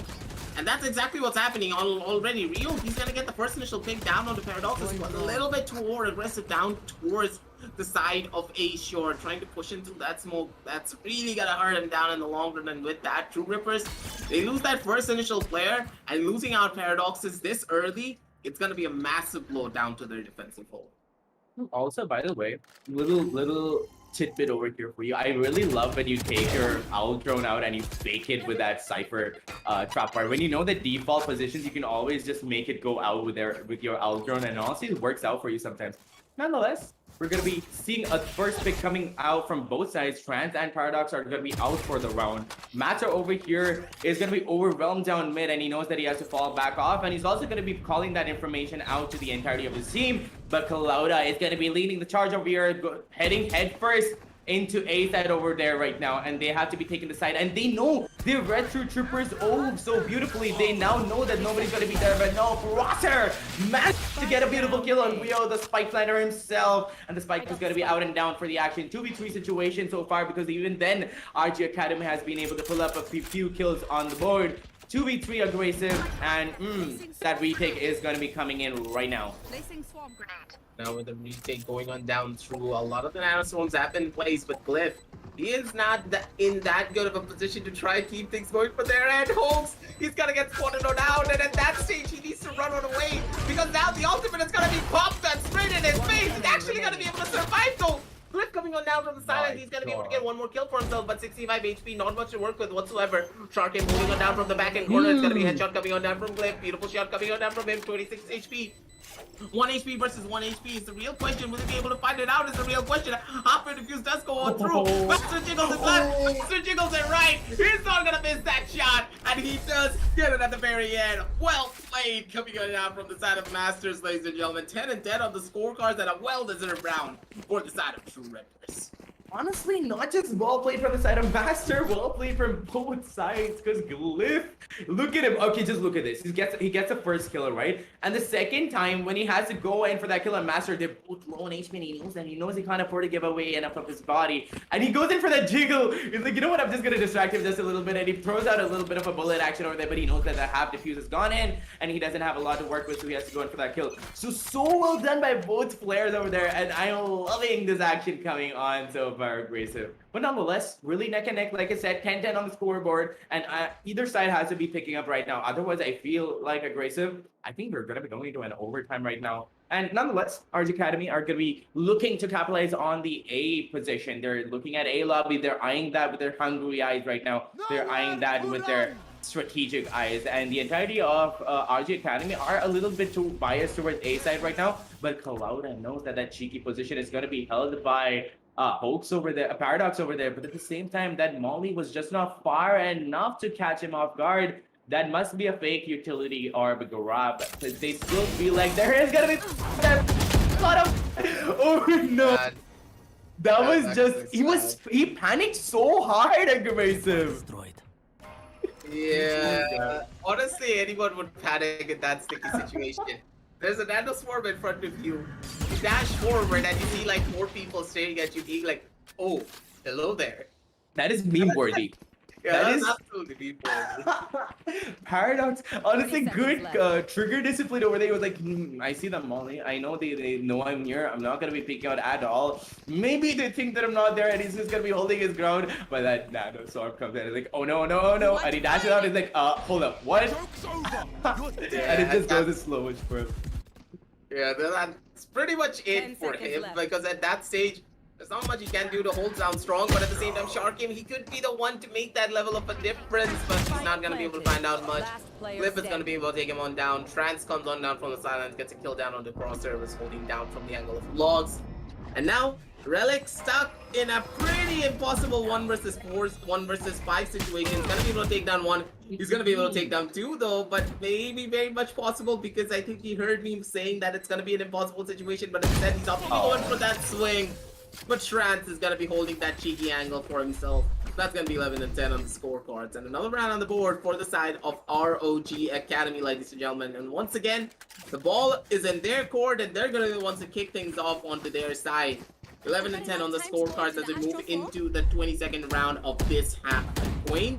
I'm really excited to see what these two teams are going to bring down to the table because it's just a lot of constant back and forth. Because these constant back and forths now, though, has caused the side of True Rippers to go down into a massive depth, and they're going to be forced on 20. True. But let's just see what they're going to be bringing up. Because right now, Relic's camera, I mean, his IRL camera just glitched out because his in-game camera was working so well with the amount of information coming in. God. But nonetheless, we're going to be seeing the 22nd round coming into play. And I'm not really sure who's going to be winning this out, but I hope that True Rippers is going to be winning this out to keep that action going on because I don't want this to stop at all. Relic over here finally just playing along with his teammates, putting up the tripwires, waiting for that rotor to come in. But that entire take has been coming in, a little bit of a gun exchange action going in over here. Beautiful take by ROG Academy. Spike plan has gone down by the attacker side. Killjoy lockdown is also going to be coming out to stop them from taking control even more.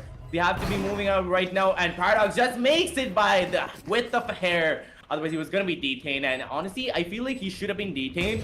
Then RG Academy would have gone, then from they would have gone in for that kill, and they would have found the entirety of True Rippers to shut them down. But nonetheless, True Rippers doesn't have the economy to win out this run, but the blinds are coming in properly, and they're going to be... Paradise tries to for a second, but he's going to be shutting himself down. Hoax tries to get a kill, but he gets shut down. Also, 2v3 situation. Clouda sprays down through the smoke and manages to get a kill. And Rio is it off against the last few kills. Aggressive. Oh my god, True Rippers went in for a valiant effort and they tried to get the round back, but RG Academy didn't even need any information. All they needed was the smokes, and those smokes to spray through the smokes they did and managed to land their shots and connect them onto True Ripper's body. Really valiant effort, but at the same time, it was an eco round, so you can't really do much with that, but very well done by True Rippers too. And that is going to mean that the 12th round is going to be coming into play aggressive, more confidence for Troopers, but more confidence for RG Academy, but I hope not too much confidence, because sometimes that happens. On the 12th round, you get too much confidence, you start just flipping and throwing it back, and at this point, you can't, because 10 rounds on the side of Troopers are aggressive. When it comes to their post-plans, it feels as though ROG, they're just so good and so potent in what they're doing. And every single time the side of True Rippers, they need to deny the plant as much as they possibly can. Because as soon as that post-plan goes on through, it feels as though there's almost no way to stop the side of ROG. The way that they're able to set themselves up really does give them such a massive advantage down the line. But it seems as though the entirety of ROG, they've started slowing things down. They've reeled themselves back, being like, hey, we went in for an amazing play, yes, but we should not be even doing more than that. Paradox, he doesn't want to go in for those shots, and Clouda, he just goes in for a wide swing, and it's like, oh, hello there, I'm going to take my revenge this time around because of what you did to me previously. And with that, Clouda, he gets the first initial take, and now there's no jet supremacy on the map anymore. I feel bad for Paradox right now because every angle that he's holding is being caught off guard by some ability or the other coming in from the side of RG Academy. He tries to go in for cheeky angling, and it's really aggressive, but sometimes it works out for them.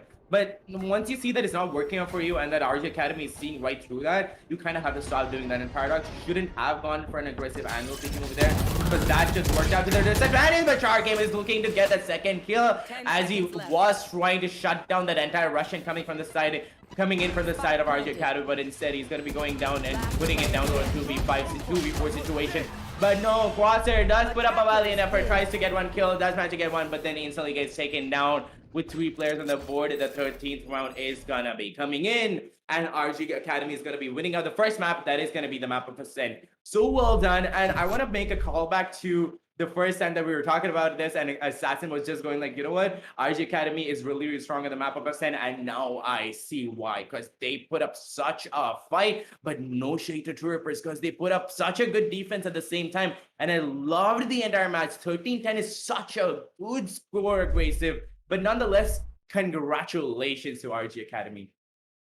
Completely agree with you. The fact that ROG, they played it so beautifully. They had such a rough start right at the very beginning, but when it came down to the very end stages, it just goes to show that you can never count a team out, because as the match progresses, as the team festers and they get a chance to understand what their opponents are going to do, they're just going to come back even stronger and blow their opposition out of the water. But let's head on down over to the match highlights so we can get a bird's eye view of what happened in this map in particular and see exactly where the side of True Rippers went wrong. And in my eyes, Queen, the primary reason why the side of True Rippers lost out was because of their composition. Let's just say that, yes, Paradoxus, he was having a rough day here, and he was not able to perform to the best of his ability as we would have expected him to.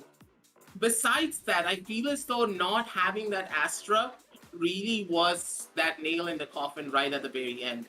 A lot of the ease of engagements that we could have seen coming on down from the side of True Rippers was just not really there. They felt a little bit too clunky. They tried to force a lot of those different engagements, and having that Omen on your arsenal instead of that Astra would, in my eyes, was one of the primary roots and a cause of a lot of the problems that they had when it came down to their executions. And for the side of ROG, they used their Astra beautifully to stop any form of an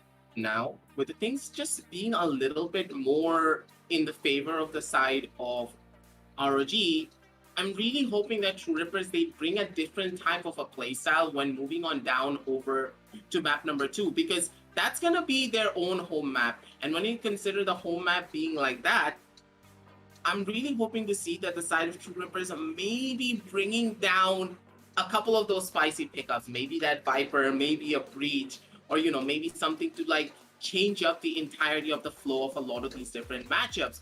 Because in my eyes, I believe as though ROG, they have that advantage when it comes down to raw composition, but when it comes down to raw aim potential, True Rippers, they have all of that. And I really hope that they're going to be able to be confident moving on down forward. Don't you think so?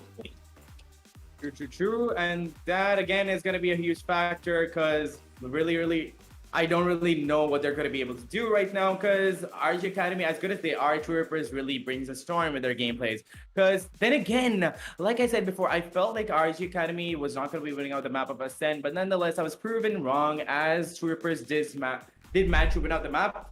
But the second map is going to be Haven. True Rippers, I feel like they're going to be a little bit better on that. So it's more of this explosive style of gameplay, and you go about it a little less by the book. But at the same time, if you know when to fall back and then bring the bookish action come into play, then I feel like RG Academy could stand a chance. Because if you know when to fall back, that is what truly matters. Because then that coordination and watching the right angles at the right time is what really matters. But if RG Academy is not going to be pulling that out on the map of Haven, I feel like True Rippers just might take the win. Completely agree with you, but at the same time, map number 2, it is going to be Haven, and we are going to be setting that up real soon. But as we are going to be setting it up, make sure to hit the like, hit the subscribe, and hit the bell. And as you are going to be going on down there, make sure to check out all the links down in the description below to check out all the deals that we have set up for you down from our sponsors. But for now, ladies and gentlemen, we're going to be heading on down over to a short break, and we'll be back with you real soon with the TEC Gauntlet Season 1, powered by WD Black and AMD Ryzen Radiant. And we'll catch you in just a little bit.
And welcome back, ladies and gentlemen, to the TEC Gauntlet Season 1, powered by WP Black and AMD Ryzen Radiant.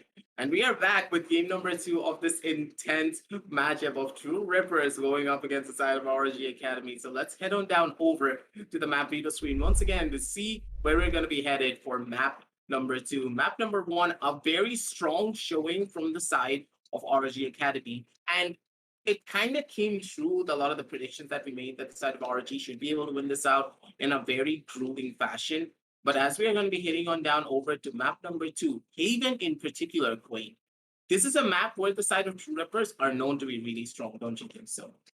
True. Because they are really aggressive. Their playstyle and Haven warrants that. You can go in for a triple duelist setup and you can just go ham on whichever side you want to. And then just if you are not feeling like it, you can just back off, call it a day, and then just go around to the side of C, go or around to the side of A, and then just take that instead. It honestly depends upon your presence of mind and how you're going to be playing out the map at that very moment. And Troopers are really good with their presence of mind. But at the same time, ROG Academy, the last time I saw them, they played it out a lot in the book. But this map, this time at least, on the map of Ascend, I saw a huge improvement on their side because not only were they playing it by the book and playing it with their default strategies, they were also being able to adapt to whatever was coming onto their screens in the moment right then. So Haven, honestly, also it's a really hard batch to cast for because you never know what's happening. You always you expect a C push, you expect a B push, but it's never gonna happen. It's gonna be A, it's gonna be C. It's always gonna be the opposite of whatever you think is gonna be happening. So let's just see how Troopers is gonna be keeping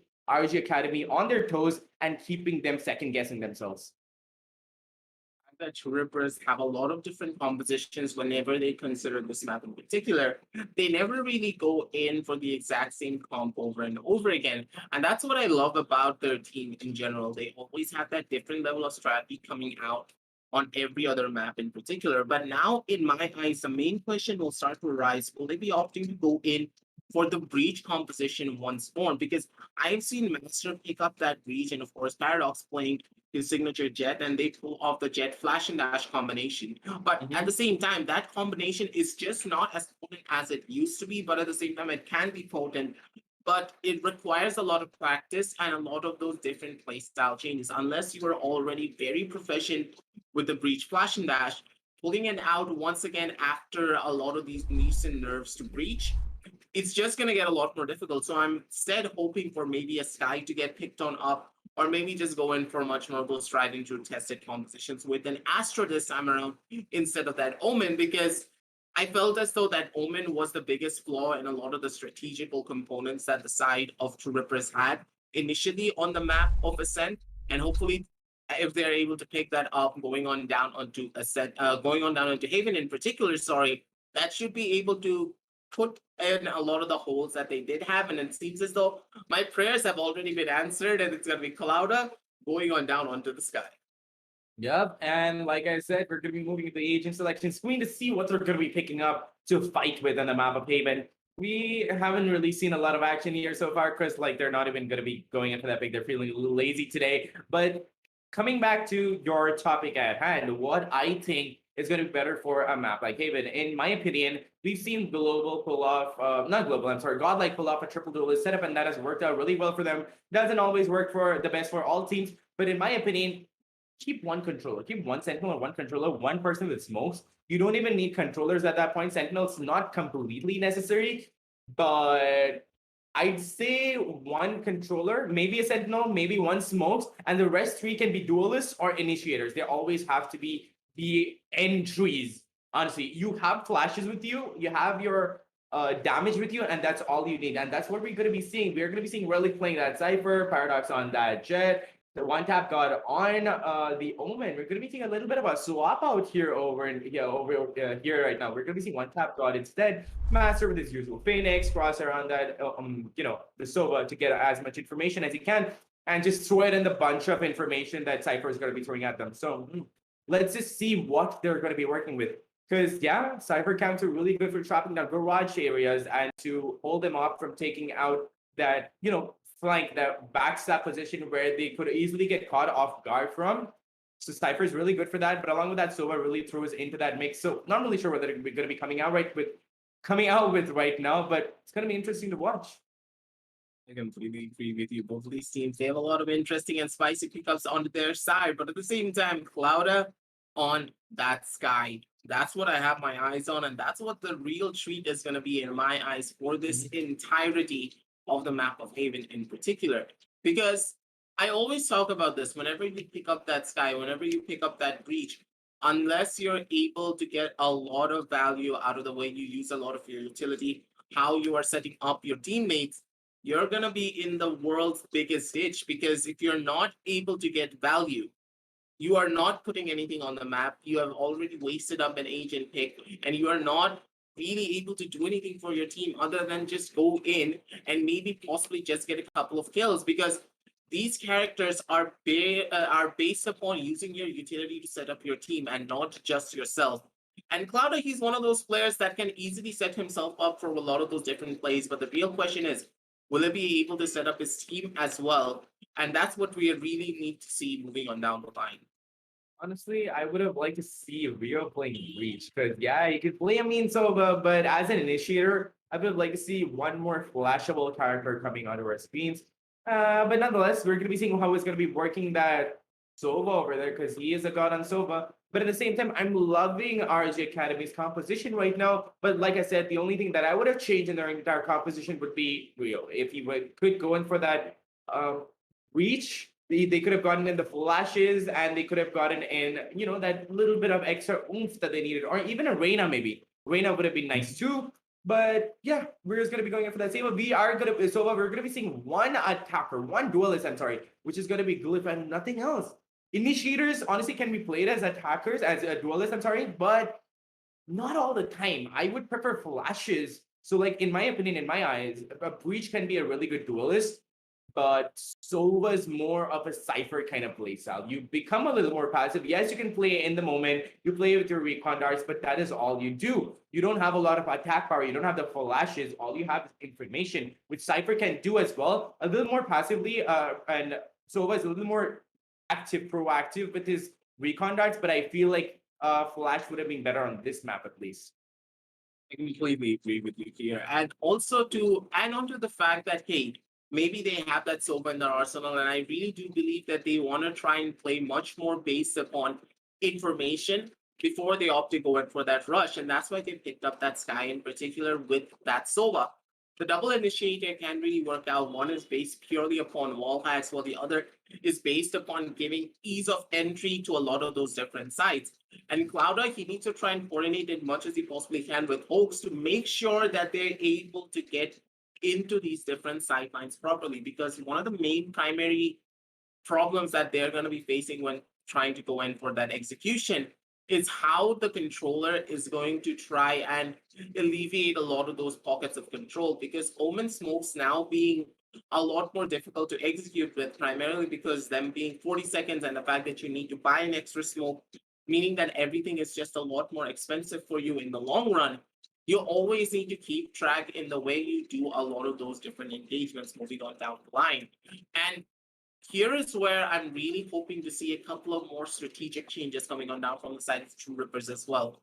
Will they be opting in to go in for the exact same composition playstyle, exact same composition playstyle, or will they try and change something up, be a lot more aggressive, play much more based upon map control? Because if they give away too much map control towards the side of ROG Academy, things can go horribly wrong for them, primarily because if you allow the Sky to get into a proper position to use her Trailblazer, to use her guiding lights, things could just go very wrong really quickly before you can even blink an eye. There's a Skybird in your face that says flash out, and you're pretty much blinder than a bat at that. You're blinder than a bat, and also the information is being given out by Master. Yes, I can Hoax. I'm not even gonna be talking about the composition anymore because Master just opened my eyes to what he can be doing. But Crosshair again being the god that he is, gets another kill. This is gonna be a frag game the first run around, and they're getting an insane frag game at that. Rio picks up a couple of kills for himself, but considering how he picked up a couple of kills, his health is gonna be taken out by the opponent. Crosshair. That was a beautifully fast round coming in from True Rippers over there, but at the same time, ROG Academy, they shouldn't have been rushing in that hard. And like I said, I like their composition, but I want to change my answer. In my opinion, you can do much more with a Sova than you can do with a Cypher. Yes, you can watch out for that flank, but it's so closed and wide. It's not narrow, it's wide and narrow on the other side. The width is a lot and the length is short. So you can always look out yourself for the flank, and you don't need abilities to look out for the flank. The one person could always be holding the flank position, and you don't really need a sentinel to be controlling it just because of how narrow it is. And I feel like Hulk should have been going in for Breach or any other character that would have given them an intro to the site, or Rio could have gone in for the Breach and Hoax could have gone for the Solo, whatever they're comfortable with. But that is a one pet peeve that I have right now. I don't really like what is on our screens right now. I don't want that particular thing to come out onto play, but let's see if they can take the fullest advantage of that.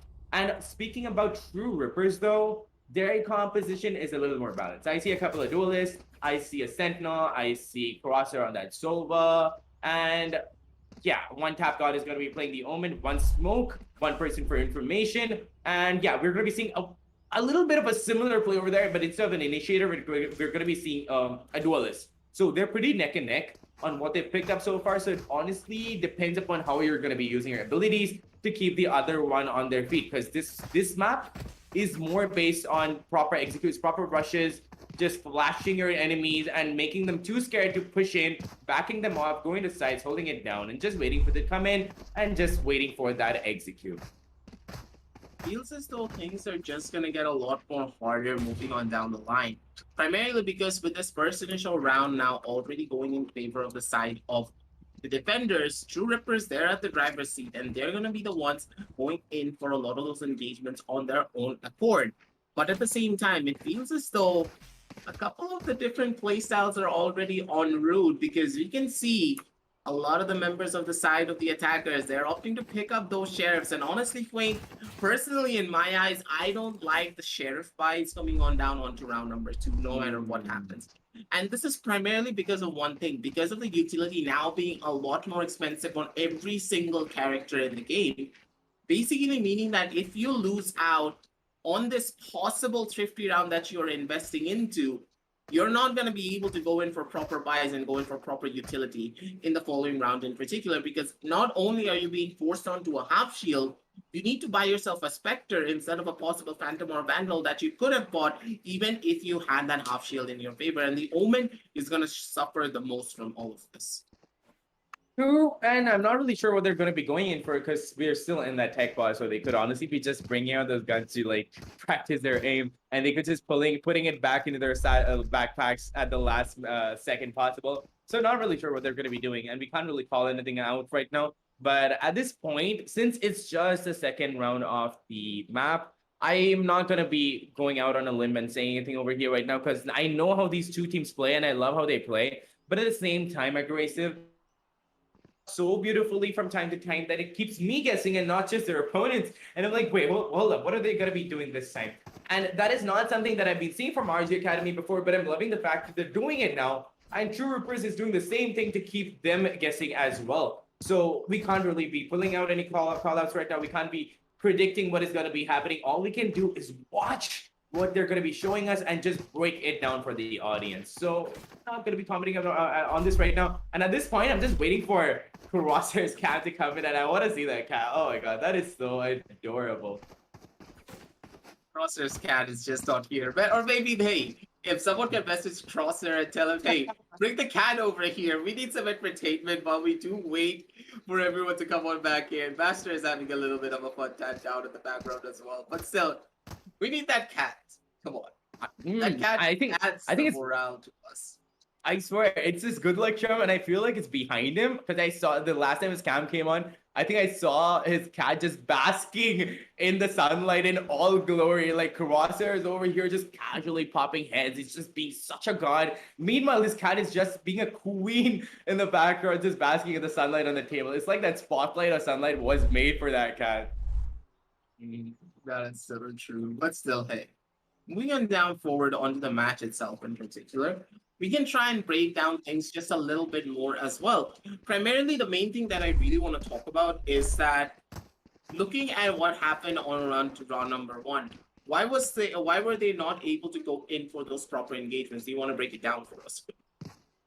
Honestly, I don't really want to be commenting on that because the first run of the game, I never expect anything to come on because you expect something and the opposite always keeps happening. Because I wanted, ROG Academy to put it out a little bit slower. But then again, I've seen teams who go in with that rush just to see what the opponents are going to be throwing at them. They don't really expect a win off the bat. But yes, if you do get that win, you get that economy on your side and that confidence to keep rolling on through to the bonus. But sometimes it's more of a strategic kind of move where you let them take over and you let them kill you and just to see where they're positioned to understand where they are. And if you're going to be taking it slower, that is going to be giving them time to rotate, right? So you're never going to be knowing what their initial position was. So I feel like that was a wise move from ROG Academy, and that was a good shutdown for True Rippers. So I don't want to comment on anything because that was beautifully done by both teams. So I'm just waiting for what is going to be coming on. TechPod is still on though, and One Tap God is still having his issues. That is a replacement, right? Like, and I'm not really sure when One Tap God is going to be coming back. I think he's having a bit of a power cut issue. But nonetheless, yeah, we've talked about this enough, and there's nothing more to break down because the map is just starting off. So we will be right back once One Tap God comes in. But until then, don't go anywhere, get your popcorns, and we will be right back.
And we're back, ladies and gentlemen, and the map is gonna be starting off with a bang. And as we're gonna be waiting to for them to start with that action, we don't even have to, because we're seeing such an aggressive play coming in from True Rippers right now. They're just pushing in, and they're gonna be showing us what ROG Academy was doing the first round, and they're gonna be able to pick up the kills also. It was such an aggressive push coming from True Rippers there that ROG Academy was just left scratching their heads, thinking what's happening.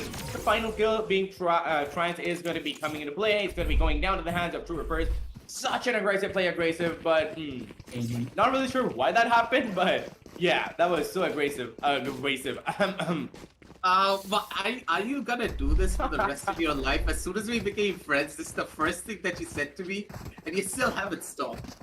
But sure, why the hell not? I live with this thing for now. But hey, it's really true though. The fact that the entirety of the side of True Rippers were that fast and that aggressive on their own accord, this goes to show that, hey, they brushed off what happened in map number 1, and they're just gonna keep on fighting down on a map number 2, Paradox. Like, this guy went in for a wide swing, and Cloud is like, I show you my bird, and Paradox is like, nope, I don't care about the bird. I have an operator in my hand, and I'm gonna shoot that bird down. I'm gonna take you out as well. Coming out with those knives, though. He tries to go in for that right click. He's not gonna be able to find out much. So Master coming on down from the silence. He's gonna be able to take down 1. He's actually gonna be able to take down 2 as well. And from the silence, it's gonna be 1-tap God coming on down in as the backup, being able to take down Pope's Relics. Chiming on in at the very end as well, takes down Rio. And with that, 3-0 on the scorecards. The runs are just starting, and it's already over. Wait, take it all away. Honestly, ROG Academy tried their best to answer back, and they tried their best to show them what they're made of. But then True Rippers being so strong right now, and Paradox with that beautiful flick coming off the bat is honestly what gave them the first entry that they needed, the first information, and the first confidence booster kill that they needed to take the round into their side. But at the same time, ROG Academy, we can't really count them out as of yet. Can we? But still 3 rounds already. It's not even the bonus. I can't even say anything right now. True Rippers has the economy that they need, and ROG Academy is going to be suffering for it because they have sheriffs in their hand, but Glyph is going to be taking the fullest advantage of that. Gets that kill with that sheriff. Is going to be looking for a second, but no, 1-tap God is going to be shutting him down. 3v4 situation. ROG Academy is looking better right now. Information has been given out. They're looking to take in control of the base side, but 1-tap God shuts down Clouda. That bird is not gonna fly anymore. Aggressive. 1-tap God, being super aggressive, is gonna be heading down B, waiting to confirm. Not even waiting for them to come. He's just gonna be going in for those kills. No. With his cheeky trigger control, tries to go in for that kill, but no, Crosshairs is gonna be turning around. Sees him, casually manages to lock on his head and deletes him. 4-0 right now. And aggressive, I would have just said that ROG Academy is having a hard time finding their footing. But at the same time, I gotta give it to them. Attacker side is where you normally tend to shine on the map of Haven, and ROG Academy finding it super hard to be able to do that just goes to show how much confidence True Rippers is having on the defense right now. It's not even about gameplay or, abilities anymore. They're taking aggressive peeks, and they're getting away with it. The fact that Paradox is playing this far up, this is just so scary, but at the same time, the fact that he nearly did make it work as well. Relic, though, he's gonna be the one to get that first initial trade up down for his end, and honestly, it feels as though it's been an activation for all the members of the side of ROG this time around, though, because now the shots are gonna be going on in, and they're just so clean, and they're just so beautiful. Rio comes in down with the 100 Spirit to be that difference maker, being able to take down 2, but at the same time, Master smells out Trance, and he's gonna be able to stab a bullet into his skull. And with that, going on down to a 2 versus 2 situation, it's gonna be Rio and Hopes trying to be that difference maker down for their end. But Master, he pops that, run it back, and that's just gonna be a go-go button for all the members of the side of the attack. They're gonna need to play defensively. They're gonna need to play it slow. They're gonna need to play it smart. And with that, they're gonna be able to survive for as long as they possibly can. Rio does have the recon bolt, and that's just going to give them such a massive advantage moving on down the line. But let's see, man, 1-tap God goes in for that swing. He does find one. Goes in for a couple of taps down for himself. He knows for a fact that one of the members are going to be holding it down. Jugglers are going to be raiding on in, and somehow he gets this clutch happening. No, point. honestly, aggressive. That was because of the smoke being timed out so beautifully. Like that smoke came in. One tap god tried his best to block out information while his teammate just stuck in with that half defuse. So the first mistake was when they went in with that run it back, and he was like, you know what? I'll just take it. It wasn't even a mistake. It was just like a miscalculated sort of risk coming in from them. They went in. They were like, you know what? We'll have it. I'll get rid of my ultimate. We'll come back and we'll take the sites again. But then little did they know that once that smoke came in from one tap god, Rio and Hoax were ready. One tap god went very aggressive at the smoke, which he shouldn't have, in my opinion. He tried to get one kill, did manage to get one, but that was not going to be enough. Rio took him down, and that's all he needed. And he had to play around that smoke. That's what he did. But nonetheless, coming into the second round, and True Rippers are going to be ripping ROG Academy apart as Master and his team over there are going to be picking up a couple of kills. One tap god tries to go for a kill, but no, Rio's going to be shutting him down. Trans gets another kill, and Paradox over here is going to be answering back by taking out Hoax. 2v3 situation already, and a minute 14 seconds left to work around with so much time to get the spike back and plant it somewhere else.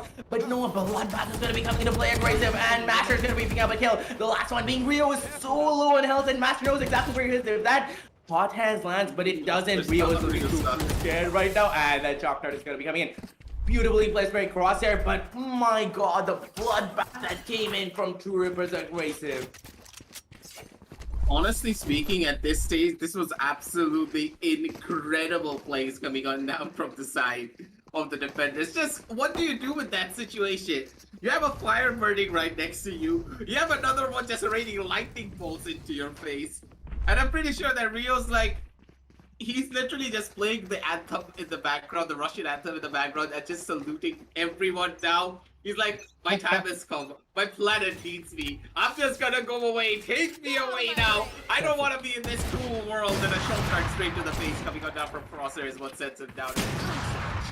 And Paradox, this time around, he's gonna send down his own twin sister into the next dimension with an operator blasting him away. Yep. And 3v4 situation with a minute 20 seconds left on the clock. Aggressive and no gun to work around with means that one tap god is going to be activating himself, and he's going to be the one spray god. He doesn't even need that R button anymore, aggressive. Why does he need the R button? One magazine, that's all he needs, right? One vandal, one magazine, one dream. And he goes in, gets the kills, and he makes a round count. Puts the 6th run onto the board from the side of True Rippers, who are looking super strong right now. They don't even need a strategy at this point. They're going for smoke plays, but that's all they have. They're just going for smoke plays and playing around it. Now at this point, they're playing with raw aim. And if ROG Academy can be coming in and answering back with that same amount of aim gameplay and a little bit of teamwork, they could be taking it back. But right now, True Rippers is just choking them aggressive. Yeah, the level of control that the side of True Ripper have in comparison to the side of the attackers is what's really causing them to lose out on a lot of these rounds in particular. And this is not what you would expect coming on down from them as well, because primarily you would expect them to have something a little bit more down onto their side, but at the same time, Rio, you never opt to go in for spam with a Vandal straight to a smoke. Primarily, it gives away so much information, and you're gonna get tapped on through if your opponents are gonna be ready for it.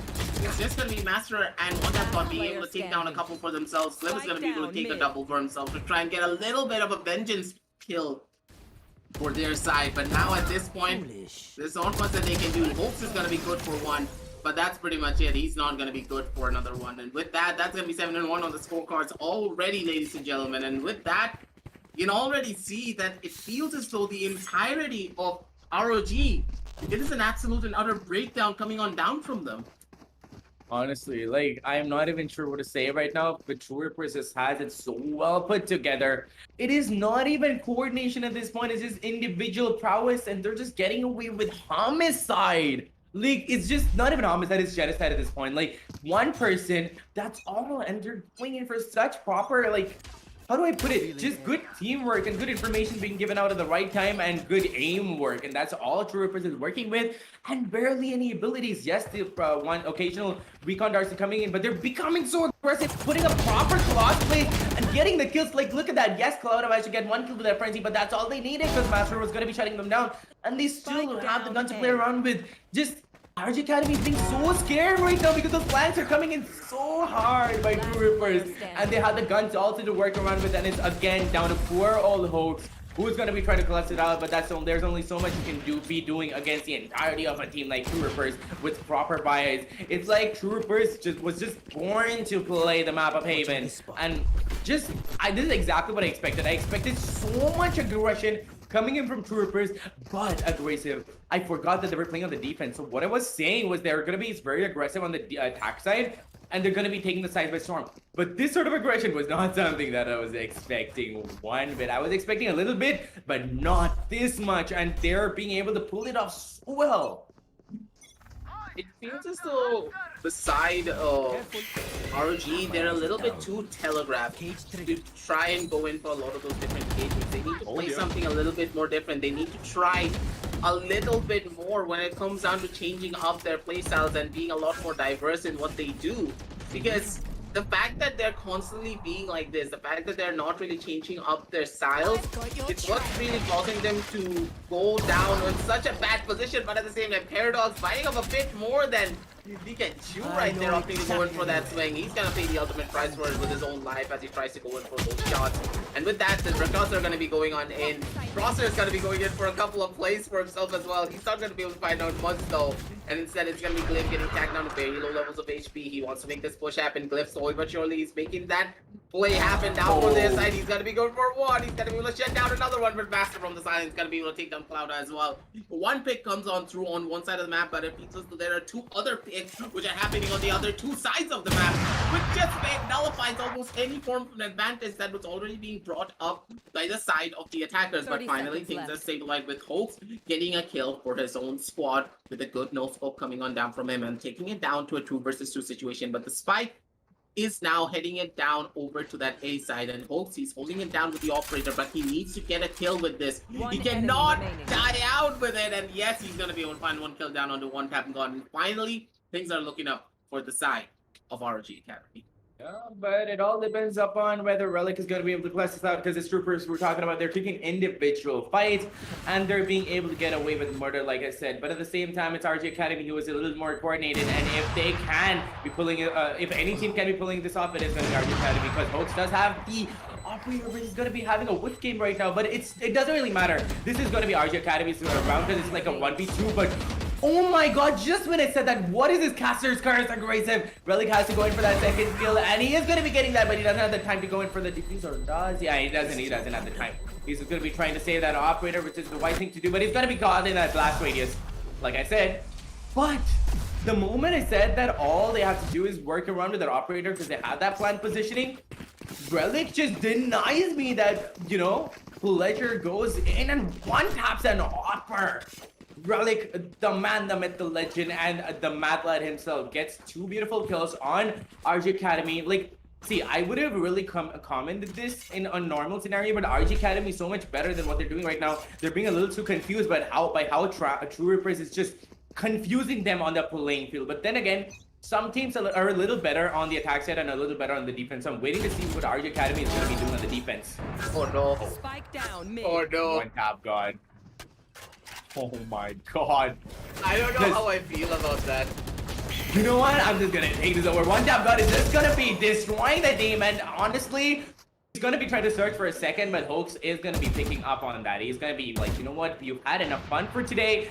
I'm gonna be shutting you down, and I'm gonna be getting that kill. But cross every cheek, he does manage to get a kill, brings it down to a 2v3 because that equal trade is gonna be coming out from the set of troopers. Glyph over there, cheeky angling, could have taken it down, but no, Relic just sees right through that, sees that, and he just pops that head. We are all down to 1v3. If he manages to pull it out to on a 1v1, 1v1, he could have pulled it off, but no, Relic just being the better aimer at this particular moment, manages to get the kill and the round for his entire team. 9-2 aggressive. True Rippers looking so strong right now. And this is a really crucial round, not even talking about the economy at this point, which is very weak on the side of RG Academy, but I'm talking about it more on the side of, you know, that double digit coming out into play for True Rippers.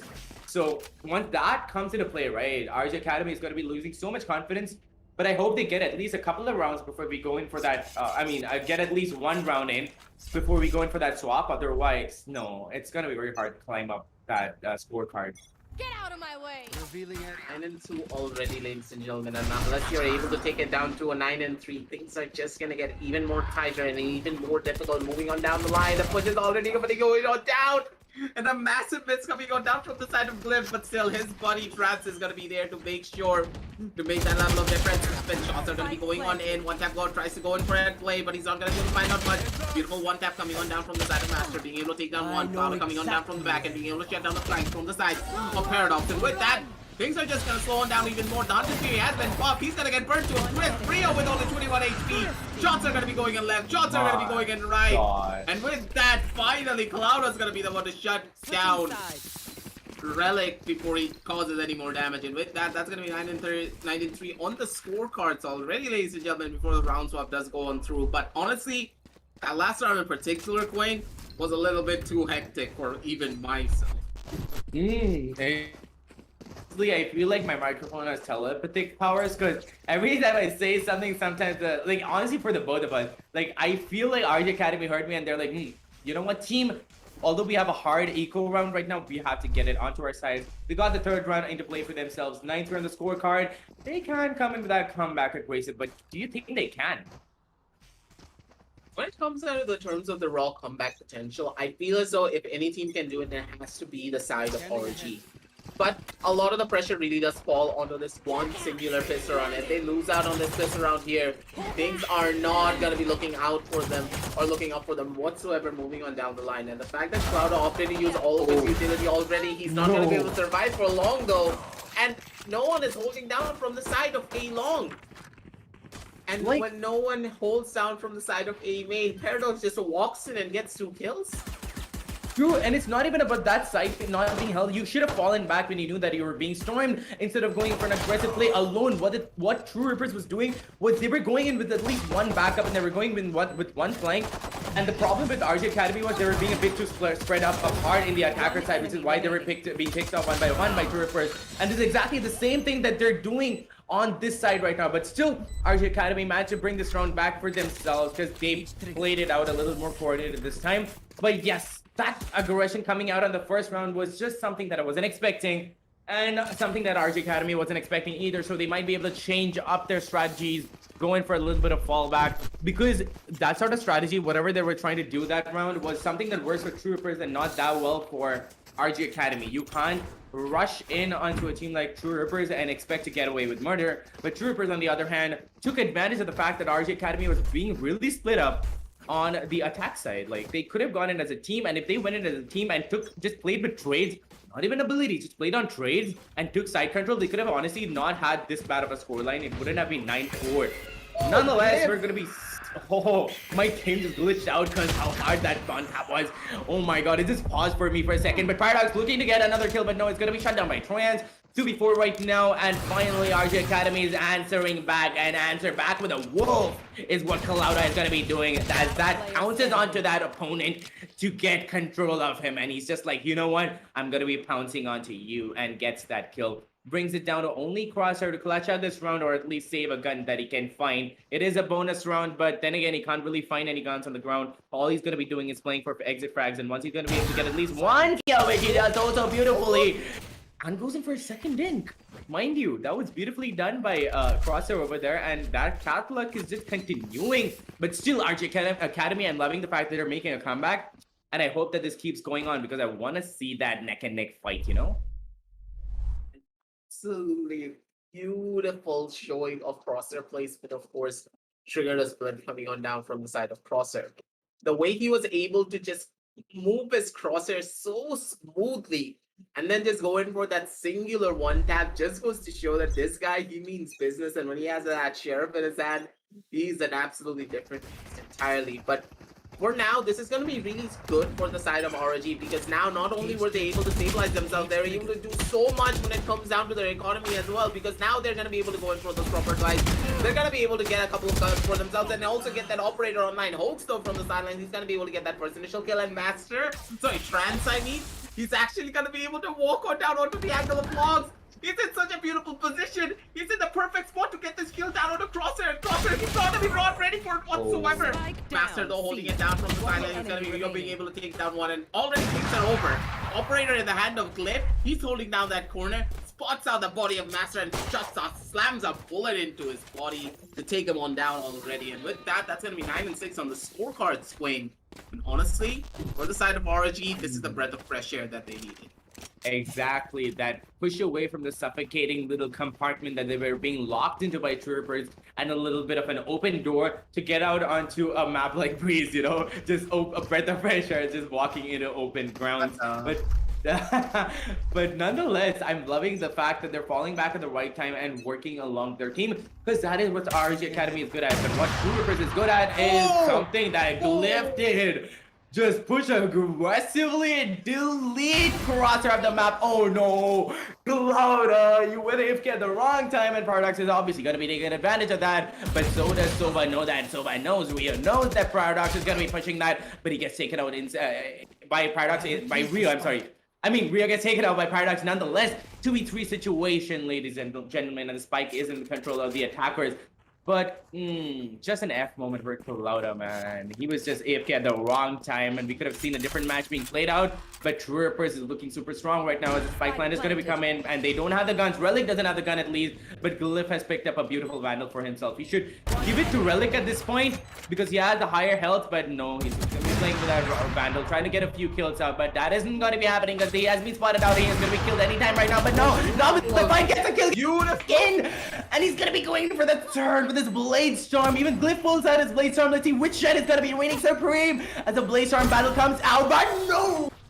Glyph is going to be getting that kill on Paradox as that right click does not miss. Oh my god, aggressive. I don't really have any more words left to say except F, because really, once Glyph heard that right click fail, he's like, now's my time, now's my moment to shine, and he pushes in and right clicks the hell out of him. That was beautifully done coming on down from the side of Glyph, but at the same time, we have to say admirable effort coming on down from the side of Paradox. He nearly pulled off the impossible, because what was that swing kill, man? He peeked the corner out of the defender side at spawn. He was like, hey, I'm just gonna go down, I'm gonna one-tap Paradox, and Paradox is like, what did you say? Swings the smoke, instant one-tap. You couldn't even snap your finger quick enough, that's how fast the one-tap was, and gets another kill down on a hoax as well. Absolutely insane coming out from this man. He's gonna be able to shut down all of them, but at the same time, shutting down Glyph is just not gonna be easy whatsoever. He's gonna be able to shut down Master, but at the same time, Paradox is gonna be the one to get that trade nonetheless for his own buddy. And with that, things are just gonna be that clean, things are just gonna be that good, but one tap God. Even if you're on the other side of a smoke, his name is gonna be reigning supreme. He's gonna be the one-tap God. He's gonna one-tap you down into the next dimension. And with that, that's gonna be 3 versus 4 on the map already, ladies and gentlemen, as the push is just about to start for the side of ROG Academy. To be honest, I wish that they waited for that push to come in, but no, Paradox is going to be shutting them down again. 3k on his hand. He's going to be looking for a fourth, but no. It's going to be shut down by Trance, but one tap God is going to be picking up that kill that Paradox missed out on. Right onto the board for the side of True Rippers, but honestly, I would give it to True Rippers. True Rippers are playing it out also beautifully and with so much coordination and so much aggression. But at the same time, ROG Academy, that round could have honestly gone to them. All they had to do was wait it out. They had to wait it out on that spawn, on that defender spawn positioning, where Sova and his teammate were holding out, because you saw that flank coming in from behind, right?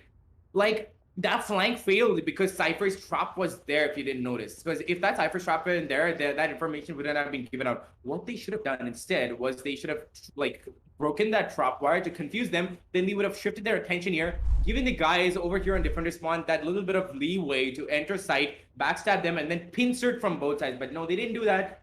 Hope they're going to be understanding that. Hope they're going to be recoiling from their mistakes. But True Rippers right now, my god, they're just so aggressive right now, just choking out ROG Academy. But nonetheless, a good fight being put up by ROG Academy at the same time.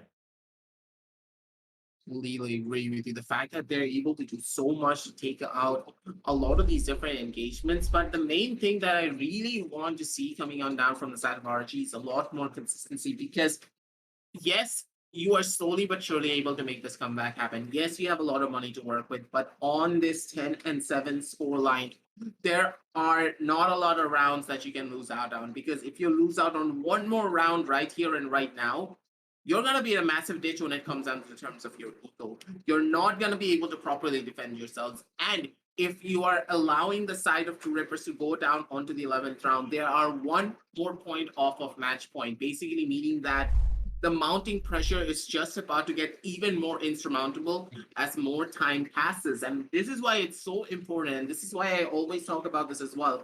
We always fight to prevent that 11th round every single time. Yes, whenever you hit that 11th, you try and prevent that 12th. But the main fight starts on that 10th round where you try to prevent the 11. Because as soon as the 11 rolls around, that's going to be a massive sigh of relief down for your opponents who are at the 11, being like, hey, we only have 1 more round to take it down onto match point, and then just make things happen right then and there.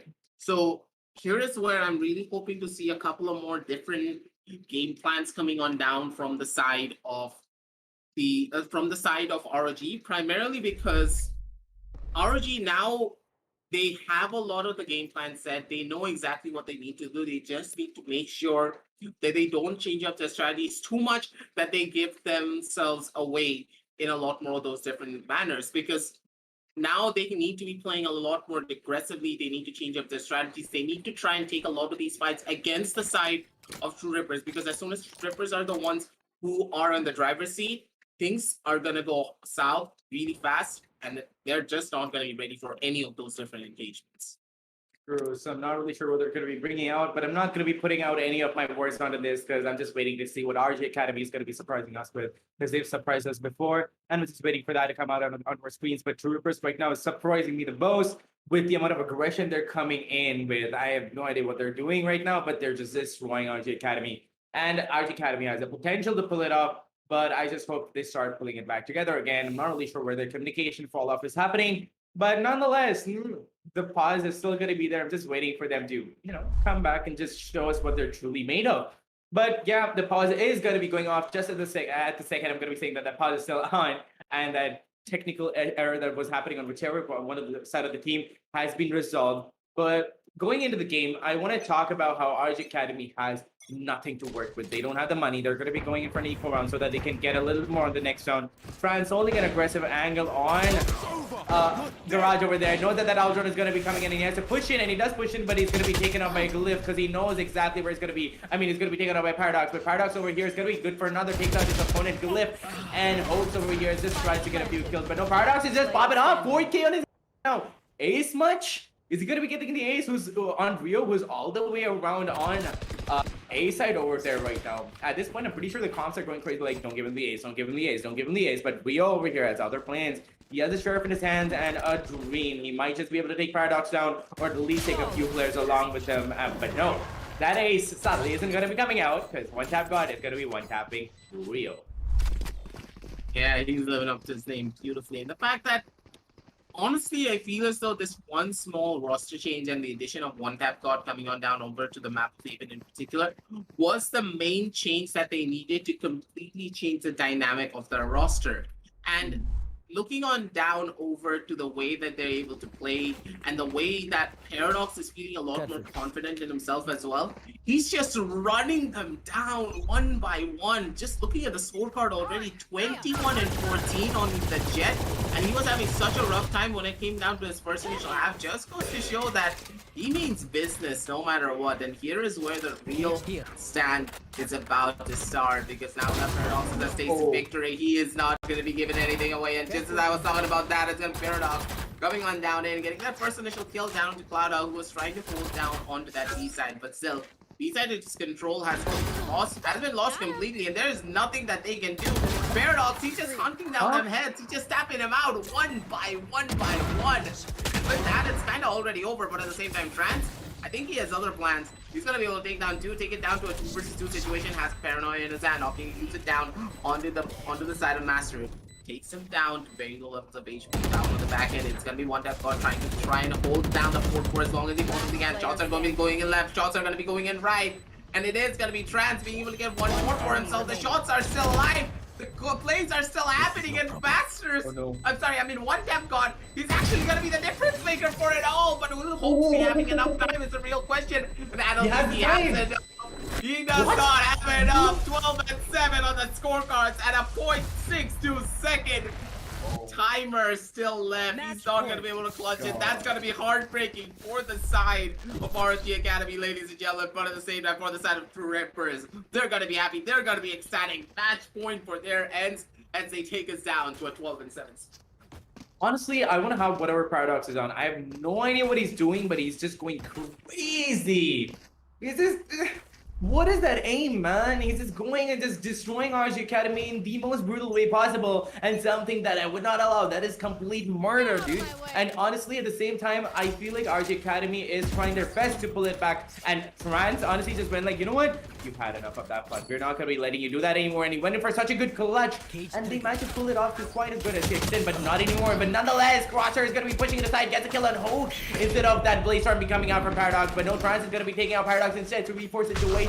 And that site has been denied beautifully by ROG Academy over there, and that all they have to do right now is fall back and wait for them to come in. But no, a beautiful cheeky angle by One Tap God putting up his ultimate and going all the way to the most obvious position and the most default position coming in from any Omen at any point of the game. Once you hear that ultimate coming in from Omen, the first thing that you're supposed to be checking is your spawn, because that is the most crucial and the most like breakable position you can go into. But One Tap God picks up another kill on Sky. I don't know why that information hasn't gone out by ROG Academy that he's there. He's there in defender's one and he can be pushing out from any side. I don't know what Clouda was doing there, and Rio looks at it the wrong time.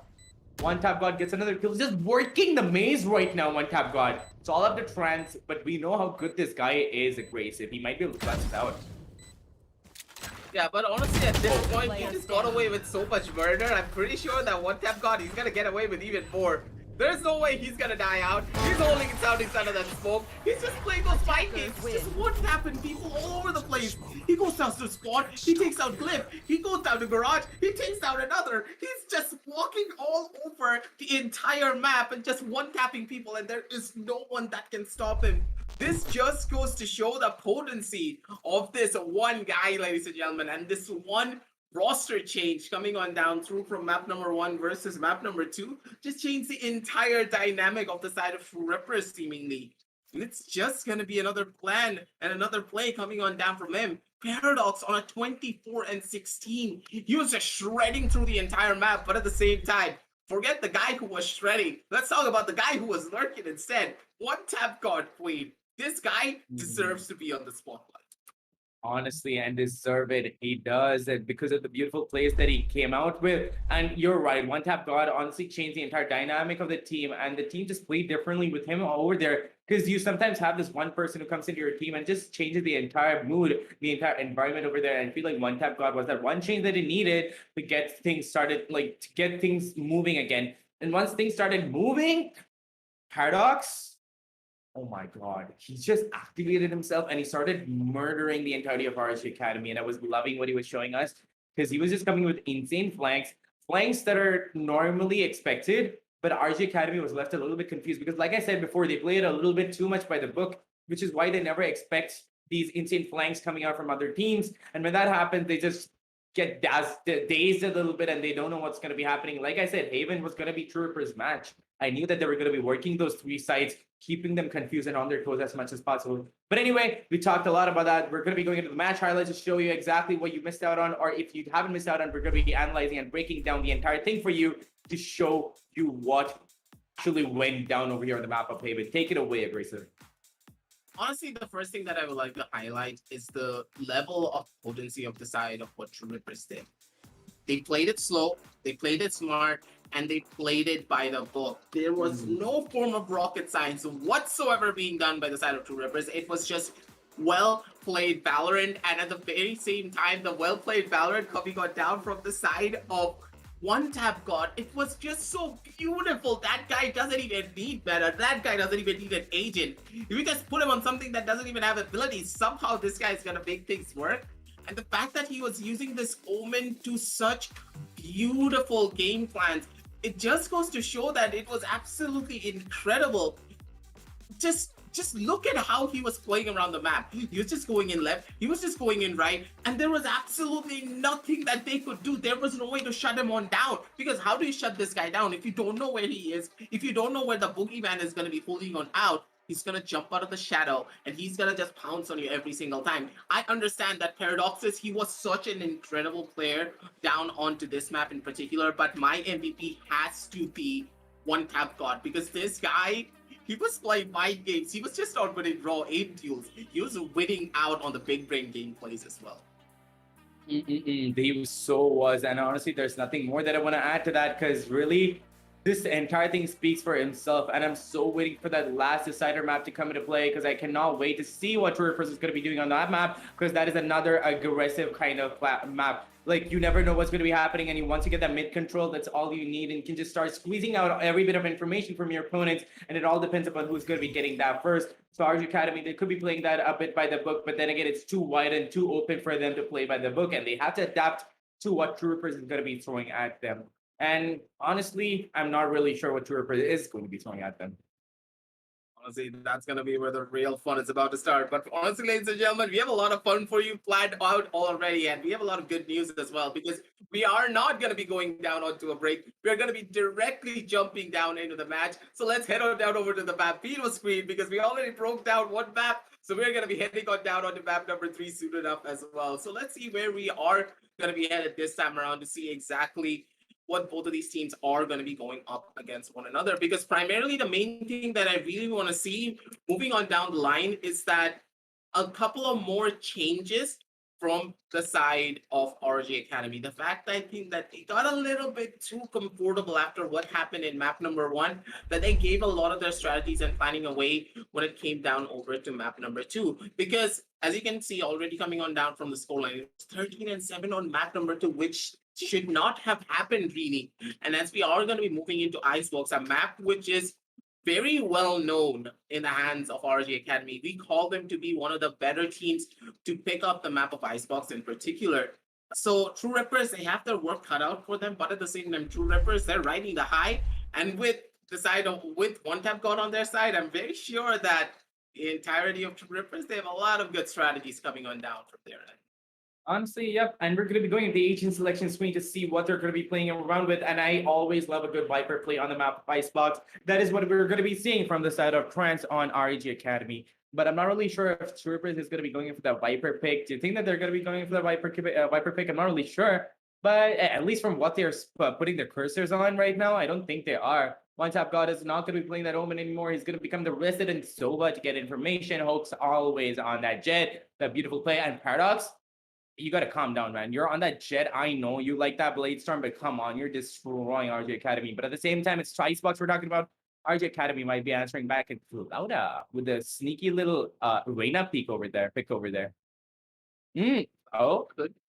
Could be opting to go in for that Reina, or we could be seeing something a little bit more different. It feels as though all the members of the side of ROG, they're kind of second guessing themselves. They're not really picking up the ages that we normally expect just yet, but finally they're going to be opting to go in for the exact same compositions down from both sides. It's going to be a solo duelist, a solo controller Viper coming on down from both ends, with that battle stage coming on down as well. And that's just going to add to a lot of the flavor and add to a lot of the spice for both of these teams. Because on the map of Icebox in particular, I always talk about this. We always know for a fact that Viper, she's one of the best solo controllers that you can have on this map in particular. And whenever you have that stage in your arsenal, you make a lot of those post plans and a lot of those pre-planned positions also a lot more easier to take a lot of those control off.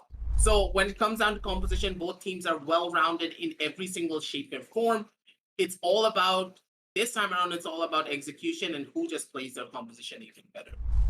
True, and at the same time, you know what the other thing is that you can do with that barrier off? You can deny normal default plan position. So you can honestly, I've seen Samurai Esports do this with, who was it again? They were playing against Fangs, yes. They tend to go for this mind control sort of play where they use their abilities not to get information, but instead to make Fangs go around with whatever they want to go around with. So if we're going to be seeing that kind of a gameplay coming from ROG Academy right now, it's going to be really fun to watch because they can use these walls, they can use their abilities to scare True Rippers into moving along their own directions and forging their own path, and they'll always know where True Rippers is gonna be. So that is honestly harder to pull off, but at the same time, if they do, it's really fun to watch. And with the composition they've got going on, they can't possibly pull that off. Folks is gonna be on that jet, just looking for kills. Rio's just gonna be trying to get as much information as he can on the flank. He's gonna be getting that intro information. Trance, however, is going to be playing that Viper, the one vein. In my opinion, the MVP of every Icebox map is always Viper, because the amount of information that is blocked out by Viper is just insane. And if you manage to pull off the Viper's pit at the right time, that round, that one particularly crucial round could just go to you. Viper Spit is one of those things that I'm really hoping that both of these teams use a lot more frequently rather than sparingly. And I always talk about this, whenever you have such a powerful ultimate in your arsenal, it is so important to just cycle through that ultimate. You should not be afraid to use this ultimate to just get some space, to just get a little bit of value at the bare minimum. And I'm really hoping that they are gonna be the ones to do exactly that. But at the same time, Paradox, he is gonna be the one opting to go in for a sheriff buy instead of opting to go in for any form of utility. I kinda like that moving on down the line as well. Shots are gonna be raining on in, but all of the members of the side of ROG, they're not opting to go in for that plan. And a lot of the utility has also been baited on out from the side of the defenders. But at the same time, just look at True Rippers. Paradox goes on in and gets 2 taps and he cleans 2 out. Beautifully done coming on down from them.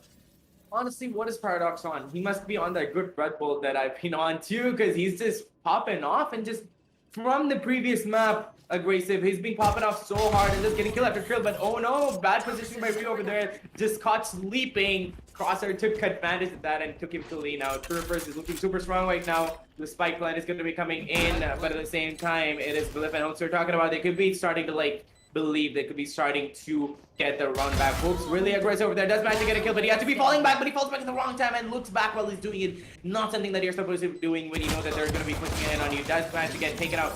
And Crosshair putting up a valiant effort, tries to get at least 1 kill, but no. I mean, sorry, Glyph trying to put up a valiant effort, but gets taken out by Crosshair instead. First round, beautifully done by the entirety of True Rippers, and they're going to be celebrating a little bit by Crosshair just diggling that.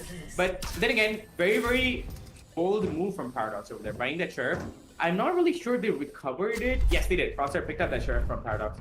And to be honest, I feel like Paradox didn't really need to do that, but he capitalized on the fact that that is the first round of the day, the first round of the map, I mean. And he could have just gone anyway, and Paradox was like, you know what, why not?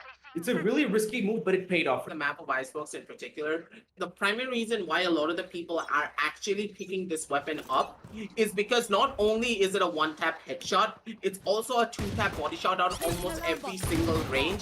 And that's one of the primary reasons why it's just getting picked up more and more often. And also, they can do stuff like that. Trance just showcased it almost immediately, going in for those 1-taps, but at the same time, Paradox says, what does he need? He just needs a sheriff, he needs 2 body shots, and he can just take everyone out. Doesn't matter, you don't need to hit headshots. That's how good this gun can be when you're using it down probably by Rio. He's able to get his own vengeance coming on down from the sidelines, but Crosshair, a little bit of a flick of the wrist to take down one more.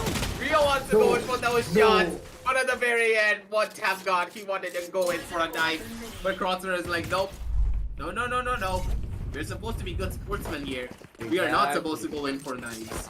No. Oh my god, that was on the brutal in-your-face sort of moment right there from Crosshair. You don't do that, man. You're gonna break their confidence so much. I just feel bad right now for Relic who was just left. I'm sorry, Rio was just left hanging. It was just like, oh no, that knife is gonna be coming at me. But luckily he didn't get knifed, and it's all the world is all that better for it. 2-0 on the board right now. The buy is going to be coming in from the side of ROG Academy, and then now it all depends upon how they're going to be working around this full buy. Paradox, as always, being super aggressive, but every time it's being aggressive, ROG Academy should be seeing through this, but they're not being able to, and they're being taken out by Paradox at the same time. Finally, Paradox is going to be being shut down after getting 1 kill, which is fine. You can live with that. But not when Paradox comes in with a sheriff and takes out 3k. That is not nice. But nonetheless, we're going to be seeing this round coming to play. 44 equal, and they're not going to be giving out any more information right now. Crosshair and the rest of the teammates are going to be holding down that A side, ready for them to push in, and Relic tries to get that kill. with that spray down from this Spectre, but no, Rio's gonna be having the better gun, does manage to get the kill. France over here holding a really cheeky angle, but no, Crosshair is gonna be seeing out first, and he's gonna be taking that kill. 3v3 situation, 50 seconds, and a dream. They do have the spike in their possession, so they have to go in for an aggressive take on B side, but it all depends on whether they can. Things are just gonna be slowing it down just a little while more. But at the same time, just look at Frost! Look at what that got! What is this guy doing? This guy's just playing mind games. He's just doing all of the PMs all at once with a Bucky as well. You just don't do that here, One Tap God. You just don't make these type of plays happen. Crosshair coming in as the backup. They're just mowing them down one by one. Doesn't matter what kind of guns that they have in their hand. It is going to be the side of True Emperors just coming out on top in those type of engagements, ladies and gentlemen.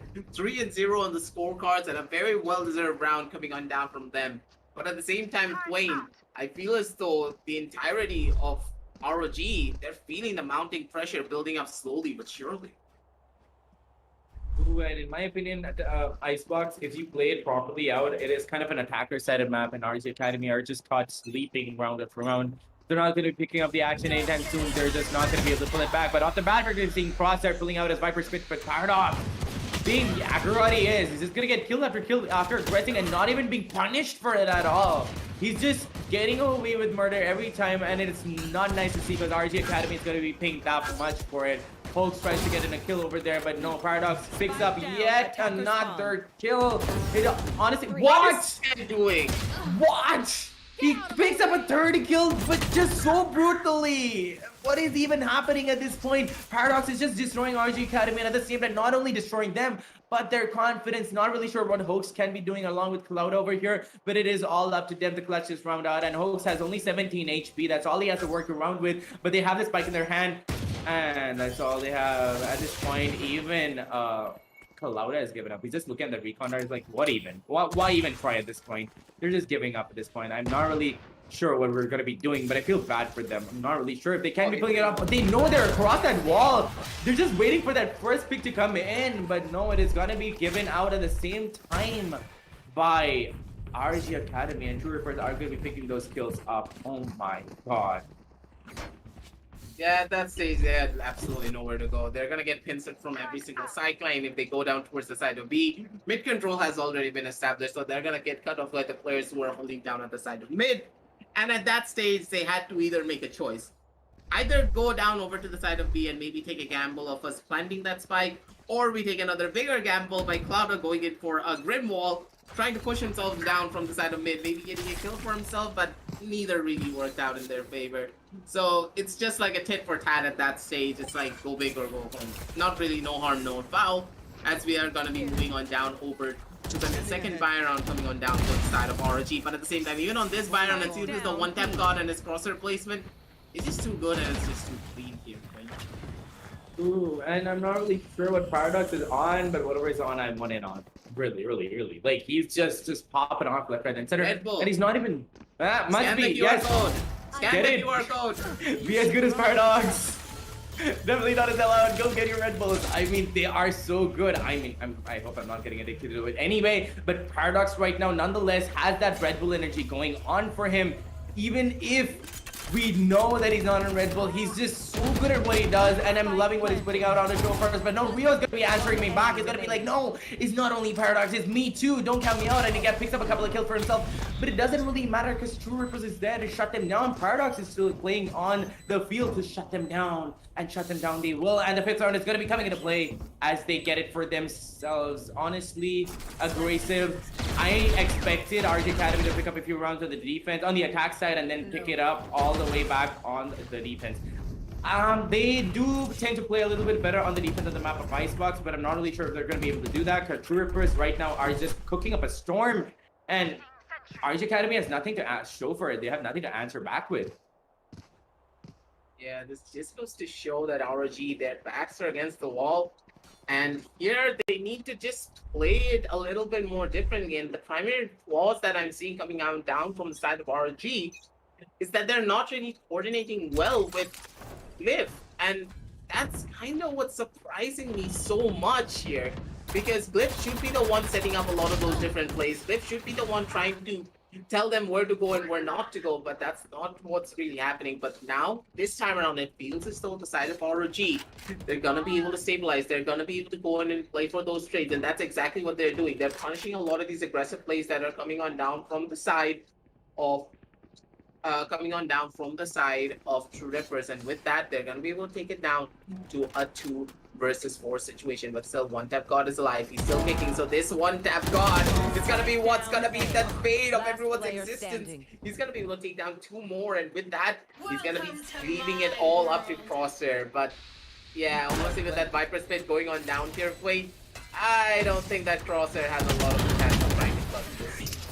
Exactly, he doesn't. But let's just see what they're gonna be pulling off after this right now, right? Like that first round is honestly what they needed to get that confidence ball rolling, and I hope they do. Because if they don't right now, Icebox is a really, really iffy map for me. I never know which side is gonna be coming out. Even when I'm personally playing it, I have no idea what's gonna be happening, and it's always an intense storm of whatever is happening. But at the same time, once you know how to hold your defense side properly, it's never, ever, ever about holding down the side. You just can't on Icebox. It is always going to be a little bit attacker sided, so you always have to back off and then take it back. But RG Academy isn't doing that. They're letting themselves being killed, and they're just, I don't even know why they're not doing it together, because if they do it together and they push it aside at the same time, what all that troopers can be doing is just falling back and just making it back from there, and that's what they're doing. They're just taking it back. So the entirety of troopers is falling back, retaking the side, but Paradox is that one wild card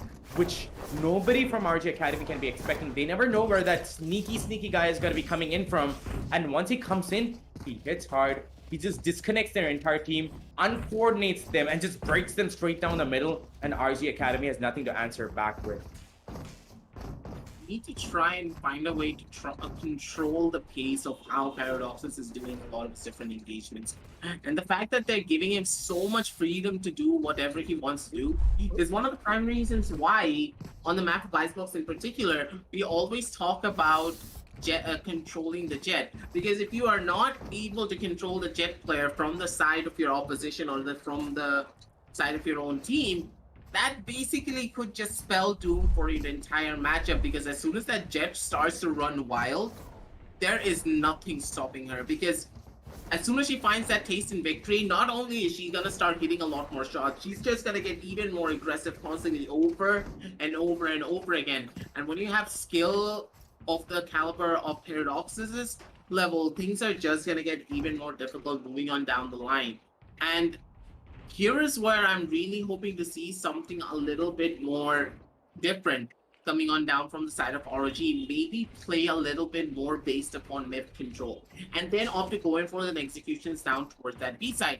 Try and switch everything up. If you want to try and go in for an execution down towards A, send a person through mid, and then as soon as you're rushing through that execution on towards that A side, as soon as the plants are going to be going on down through, the player holding on down towards the side of mid can make his own push happen, cut 2 people off as they're making their rotation down towards that A side. That could be that one small edge that you need to try and bring things back in your favor. You don't need to go in for a fast execute. You don't need to be the ones to go in and get the first initial kill down towards that A side. You just need to buy a little bit of time, cause the rotations to happen, cause some panic so that the player holding on down from the side of mid can be the one to make that difference happen moving on down the line.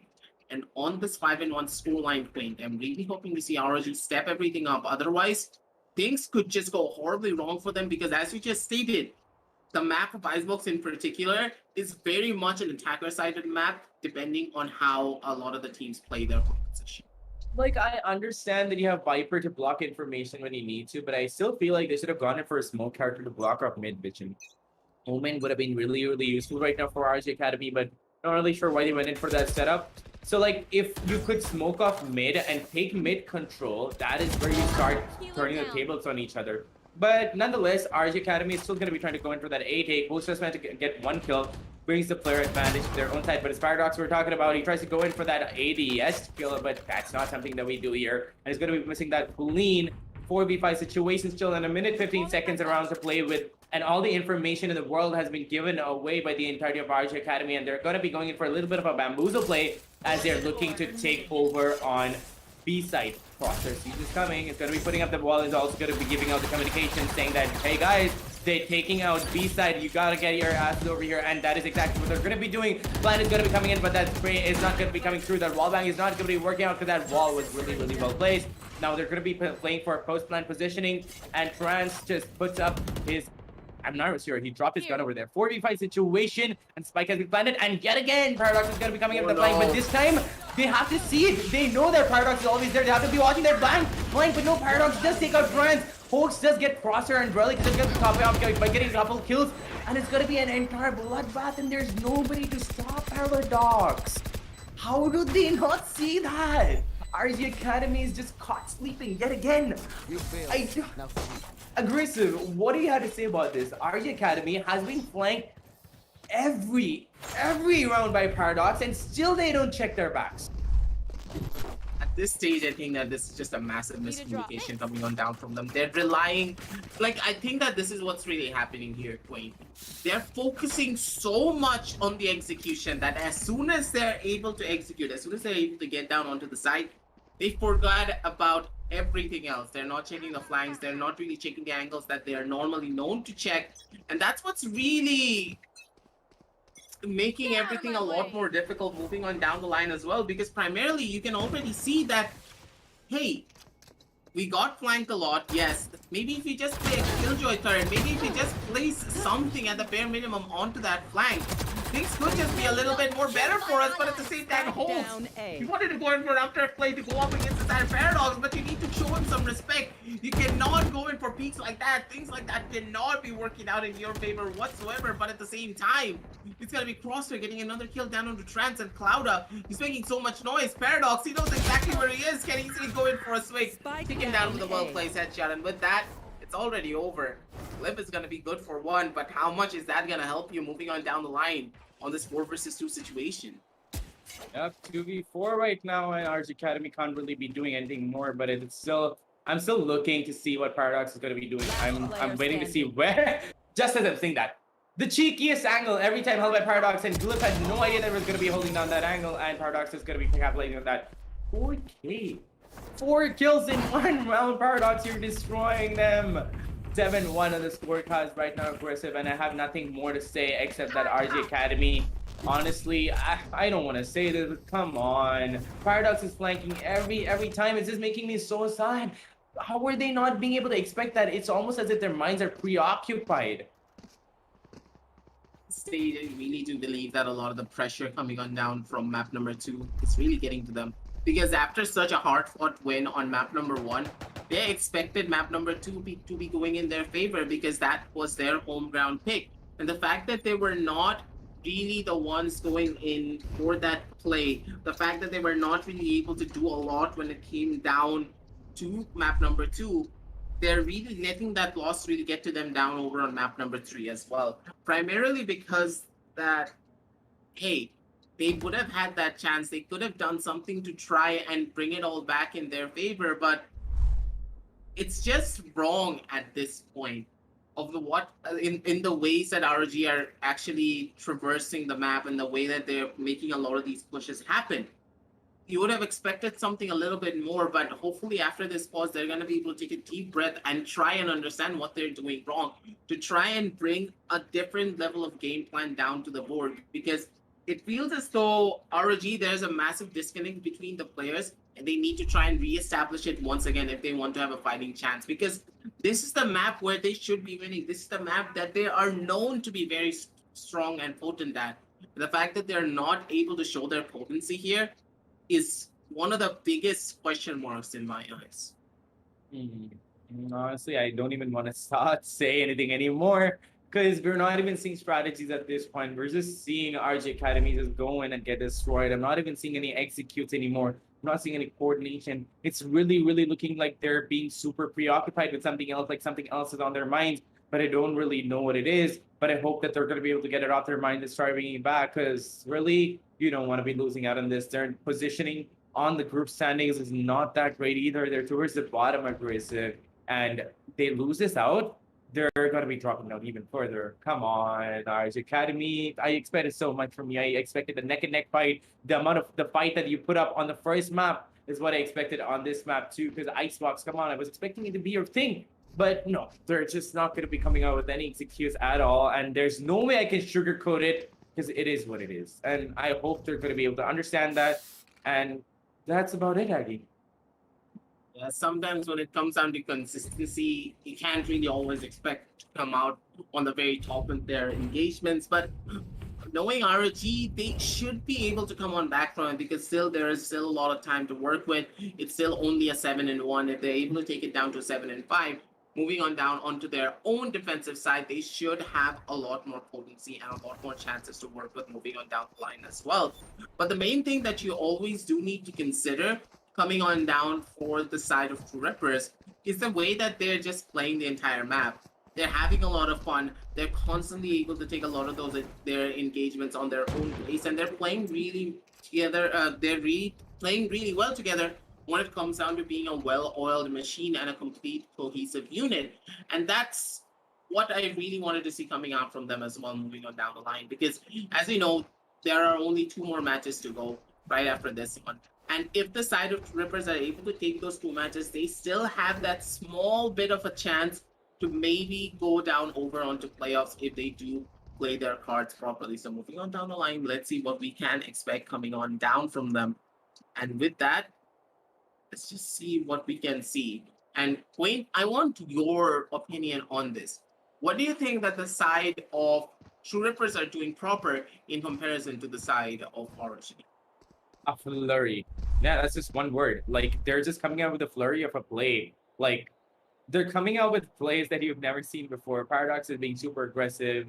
The rest of the teammates are holding back sides, they're falling back at the right time. So the entirety of ROG Academy is busy focusing on the actual guys who are fighting it out, trying to hold it down. While Paradox, that cheeky little bugger, is just going to be coming out from the back rear end of the entire map every time and takes them off guard, catches them off guard, and manages to mow down a couple of players at least before dying out. And that player advantage is exactly what sets True Rippers apart and gives them that advantage that they need to block them off or fall back and retake the site. It's not even strategic at this point. It's just, I mean, you could call it a strategy, but it's not an ability-based strategy. It's just raw aim game strategy and mind control strategy that is coming out from the side of True Rippers, and that's all they're going on with.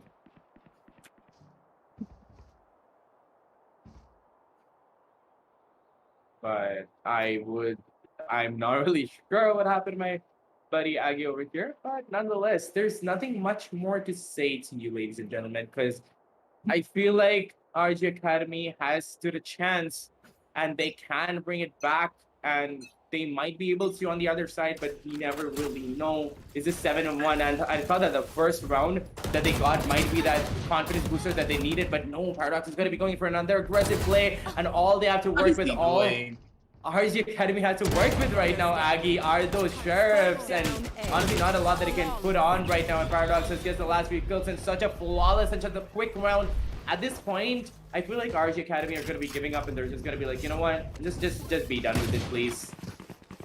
Yeah, after such a play coming on down from the side of Paradox, he's just holding W. He just dashes on in, gets a kill, and he just keeps on holding W. What is this guy on? What is this guy doing? He is not gonna stop the pressure whatsoever, ladies and gentlemen, and that's the level of plays that we are gonna be expecting coming on down from the side of True Rippers. But still, it's very much unfortunate to say the very least, because when you expect so much from a team and if they're not able to deliver, not only are we as casters a little bit distraught, the fans back at home are going to be in a little bit of a sticky situation of their own. And one by one, the shots are just going on in. But at the same time, honestly, Quinn, what do you do about this? A cheeky angle like this coming on down from the side of Paradox? There is no way you can counter that, no weapon. No, you're right. I'm not even going to pin this on RG Academy. That was a really good position for Paradox over there. It's not RG Academy's fault. But still, RG Academy, they're giving it their all. They're trying their best to get those rounds back, and they're managing to do it. Clouda on that stage is trying to get all the kills in the world that he needs. Had a really good angling, does get a kill. 1v2 situation, still pull-offable. But the spike is not in his control, and the spike is in such a tight corner that it's almost impossible for him to get it back. And no, he can't make the jump. Clouda, you can't make the jump, and he knows it. and he just has to wait for the wall to break. 40 seconds on the clock. He has some time, but it's going to be cutting it really close. He has to get a couple of kills and just start fragging off left, right, and center. Crosshair and Master just holding each other's backs, just waiting for him to come in at this point aggressive. Yeah, Cloud, he already gave out the noise as soon as he took that heal. Masters, he knows exactly where he should be holding on to. But at the same time, the wall is just about to break, and Master, he's just jiggling it left, he's just jiggling it right. Cloud, he made a lot of footsteps, and they know exactly where he's going to be holding. Pushes are going to be going on in, they're backing off slowly but surely. There's not really a lot of time, and both of them are just holding the angle down. Coffin dance begins soon enough, ladies and gentlemen, and that's going to be the 9-1 scoreline for the side of True Rippers, and they're taking it all the way one by one, ripping away the victory away from the hands of the side of ROG Academy, piece by piece and round by round. And with that, that's going to be 9-1 on the scorecards as we move down over to the 11th round of this half point. At this point, for the side of ROG, they need a miracle to try and bring this one back in their favor. True, but then they have worked with miracles before. They are miracle workers, and I've seen them working magic before. But True Rippers, I'm loving what they're putting out so far, and I hope that they keep doing that. Because Paradox, honestly, you're a god. And honestly, I don't really know what else to say at this point, but that RG Academy still has a chance. Transistor get a kill on one tap god, putting out a star fragger over there. The lockdown is going to be coming in from the side of the attackers, meaning that they're going to be going in for that execute. But Master is just going to be holding his ground as a first kill on him. Now he's going to be falling back, but he's going to be detained. But that doesn't really matter because the entire team is there to defend him. And RG Academy knows that. They're going to be like, no, we're not going to be pushing him because we know that the entire True Rippers are going to be there and they're going to start fragging off Paradox over here. Another cheeky angle, but no, Crosshair is going to be the one who gets the first kill. Paradox over here looking to get a... What is his aim right now? He's just snapping out of heads, but no, Glyph is going to be pulling out his Hunter Fury. He's going to be putting up a shutdown to Paradox, but no, Paradox is going to be coming at the wrong time, and Glyph is going to be going down to his hands. Clouda, all down to Clouda again to cluster around, but not much that he can do. Although he has a Phantom, he could have put out one kill, but then the entirety of True Rippers on the side of A side is going to be taking it. Oh my god, Paradox! How many... Dude, how many death matches did you go into to get your aim like that? What are you doing? This is absolutely incredible. It's not just Paradox. The fact that even Crosshair is just going on around, just tapping people by only seeing a pixel of their hair. This just goes to show how strong and how incredible the side of True Rippers are feeling and the level of confidence that they have when it comes down to the raw mechanical aim. And it's all really about the confidence factor. So much confidence in the side of the defenders is what's really causing them to take away a lot of these rounds. And at the same time, Relic, he kind of just let one of the players just get away, but at the same time, it's going to be one tap got Paradox and Relic getting a couple of kills for themselves. Cliff coming on down from the sideline, he's going to be able to take down one more, but that's pretty much it. Relic's going to be able to take down Clouda. Holding on down from the top side is going to be Masters being able to shut down Glyph as well with a bullet into the skull. And with that, that's 11-1 on the scorecards, ladies and gentlemen, on the map of Icebox in particular as well. As we go down onto the 13th round of this half. Sorry, 13th round, go down over to the 13th round being the second half. It's almost over, ladies and gentlemen. One more round for the side of True Rippers to take us down onto match point. And this is the do or die. If there's any form of a possible comeback that could happen from the side of ROG, here is where they need to make their stand. The thing is, do you really expect them to? Honestly, if they had to come in with a comeback, they would have come in by now. It's not even that it's not even that they're not capable of doing it. I'm not saying that. It's just that they seem too preoccupied with something else. They seem to be thinking about something else while they're playing this game out, and which is why they're not being able to focus on it. I don't know why. It could be anything at this point. Nonetheless, we're going to be seeing an aggression coming in from True Rippers, and Paradox, the god himself, is going to be getting his opponent Jet over there. 45 situation right now. Paradox is just flying! He's just flying across the map. He's even getting kills left, right, and there his teammates are going to be picking up a few kills, but Paradox, oh my god, the god himself is going to be going for a few kills. Relic running the train, getting Glyph with those right clicks, and Paradox is looking for another kill, I'm very sure, but he's going to be going down anyway. All down to the rest of the team of True Rippers, and Rio is not looking good with his health. He's not looking that healthy right now. He needs the doctor, but what he's going to be getting is an inject of a bullet into his head. Going to be going down 1v2 situation. That is going to be the final kill from the side of True Rippers.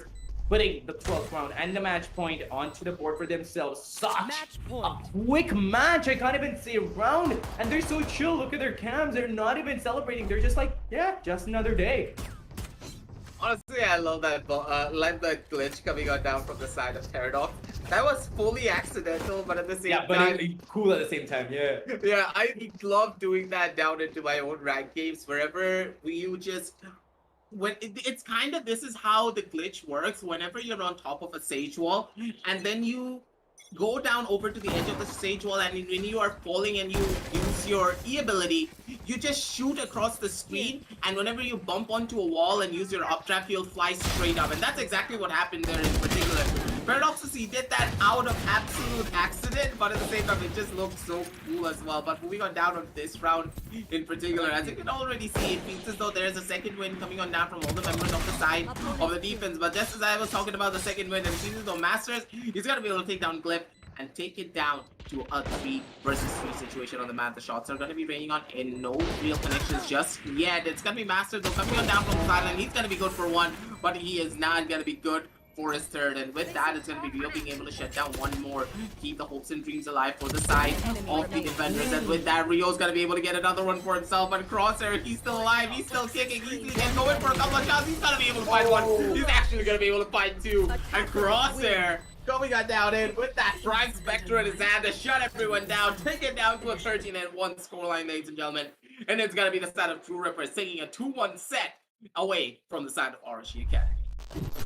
And honestly, that was so well deserved by Troopers over there. You can see Master celebrating a little bit, but at the same time, I swear, like they put up a good fight. They tried to go in for at least 1 win, and they did it well, like with their full, focus. And Crosshair came out at the right time. He was like, you know what, they're gonna be there, and he just managed to take both out with 1 clean sweep, with 1 clean spray, and that is what we know True Rippers for just dominating on the field when they're being on the attack side. On the defense side, Paradox acts like an attacker at the same time.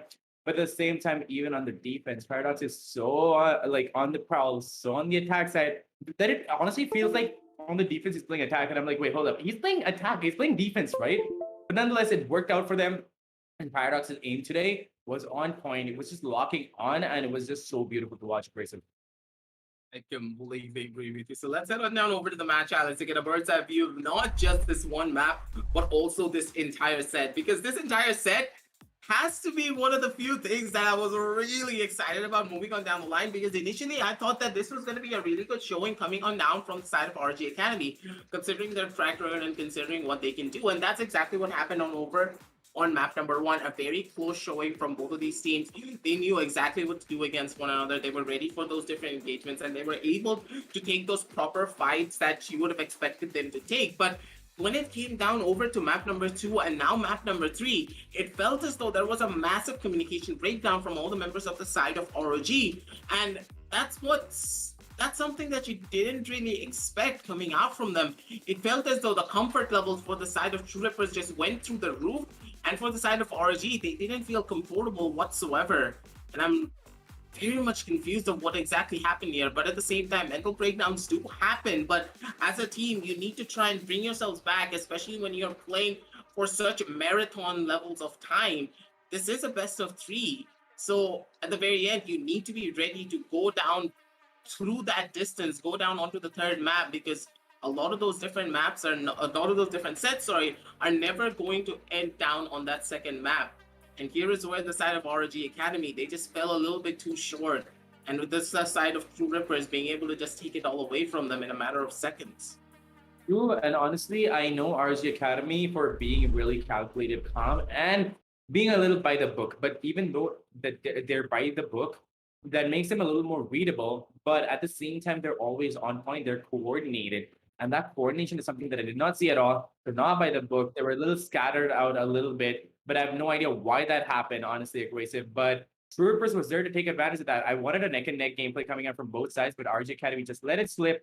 They seemed a little preoccupied, but nonetheless, that's all that we can say, ladies and gentlemen. RG Academy did fall short a little bit. Troopers took advantage of that. That means that they're going to be winning out the match. And congratulations, Troopers, nonetheless. But anyway, we're going to be breaking this down further for you in a little while we come back to the analyst test. But until then, don't go anywhere. Just refresh yourself. scan that QR code, get yourself a few cans of Red Bull, and be right back because we are going to be right back as well.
Welcome back, ladies and gentlemen, to the TEC Gauntlet Season 1, powered by WD Black and AMD Ryzen Radeon. I'm your host, Assassin47. Joining me on the desk is caster/analyst Quaint and caster/analyst Aggressive. And yeah, what in God's name was that performance coming out from Turipur Esports, guys? Amazing best of 3. And I'm not even going to lie, I was so stoked to see Turipur Esports making that epic comeback as well.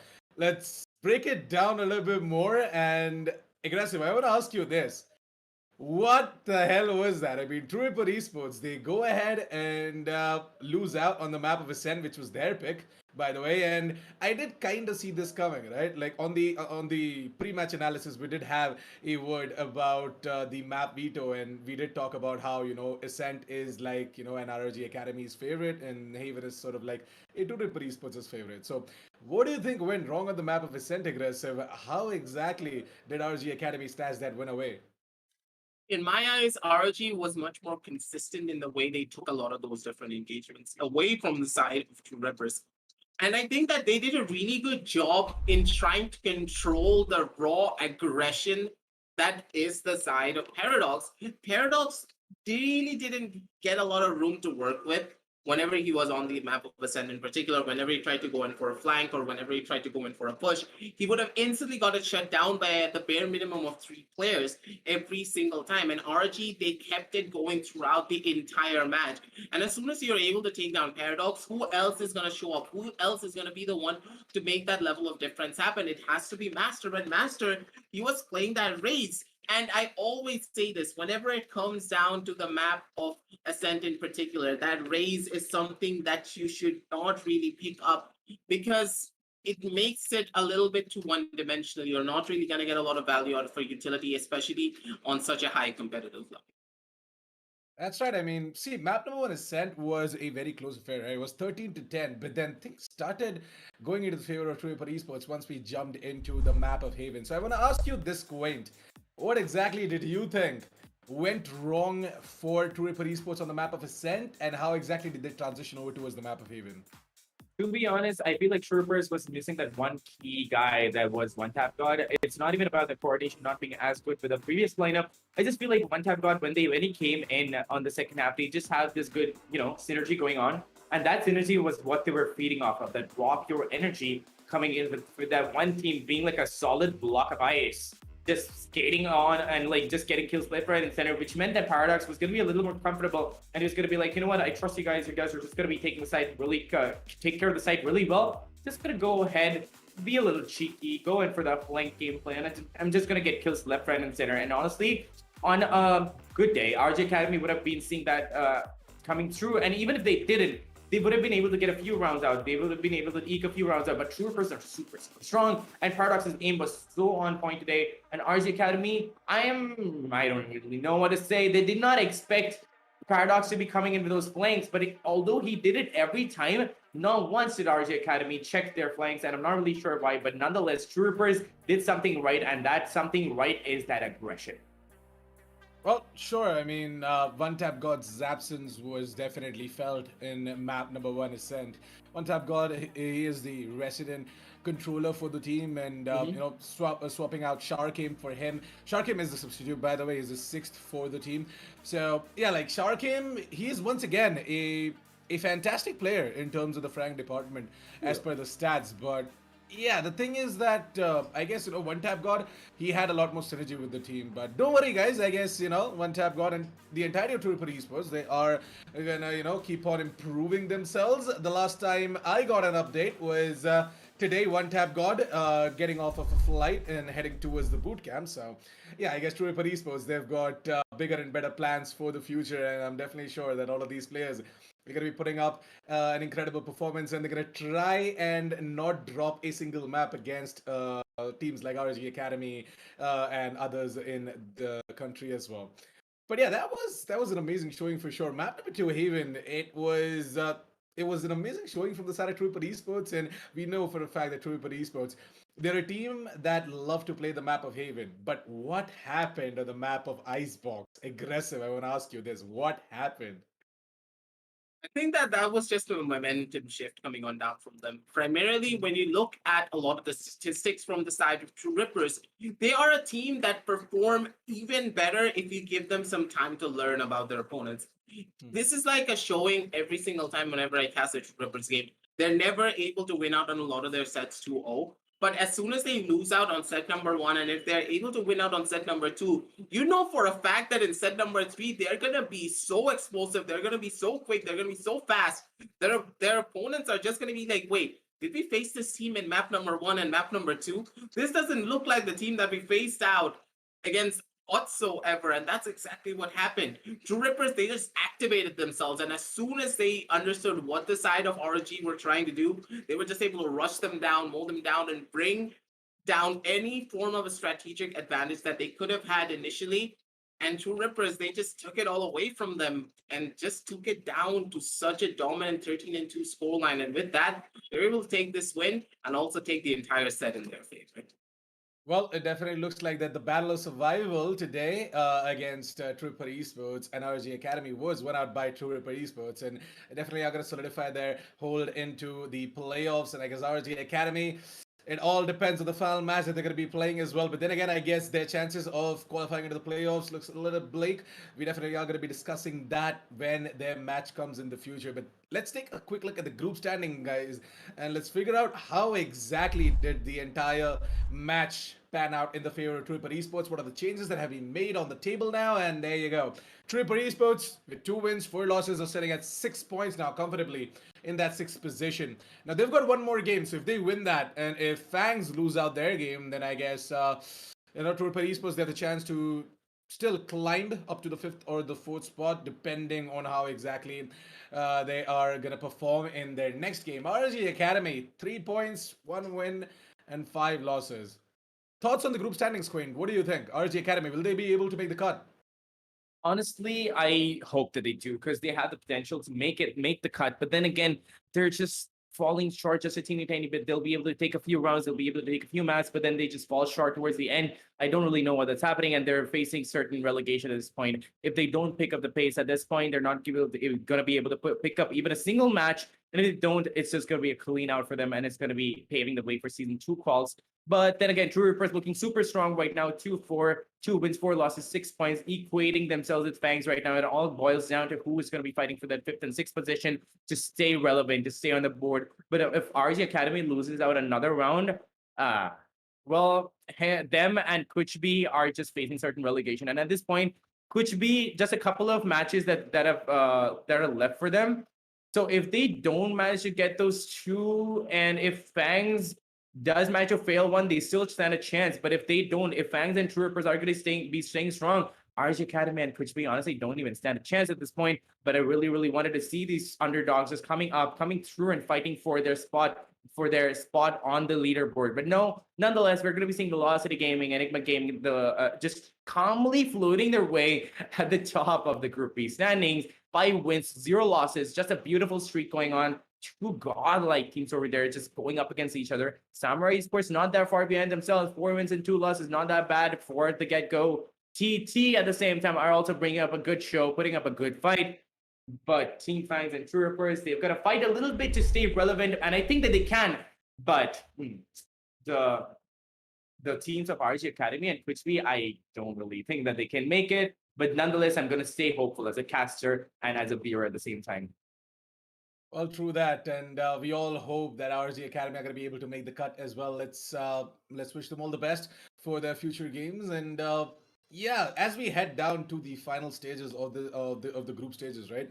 It kind of is getting a lot spicier, a lot closer as well, and a lot of teams out there are in that moment where they are thinking as to whether we are going to be sinking or even we're going to be swimming, or it's just a lot of ifs and buts for them. But at the same time, what an amazing set of match right there between True Ripper Esports and Team ROG Academy. True Ripper Esports, once again, congratulations for getting that win.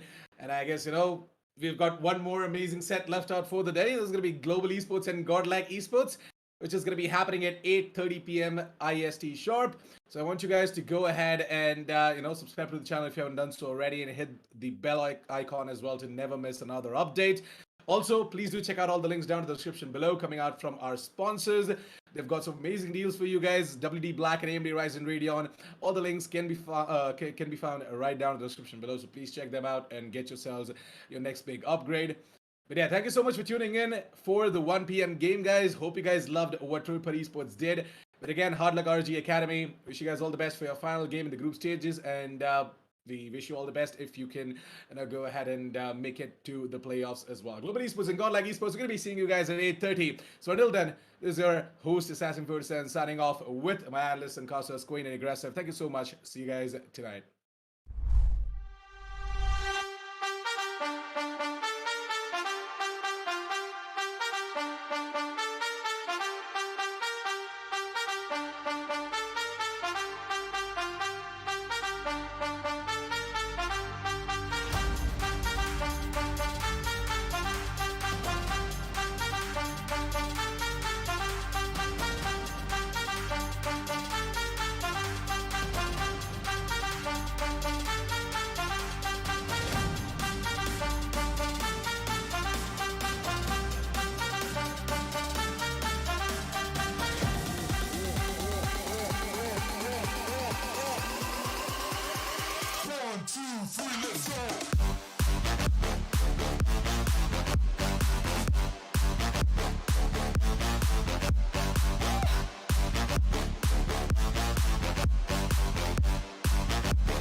Bye.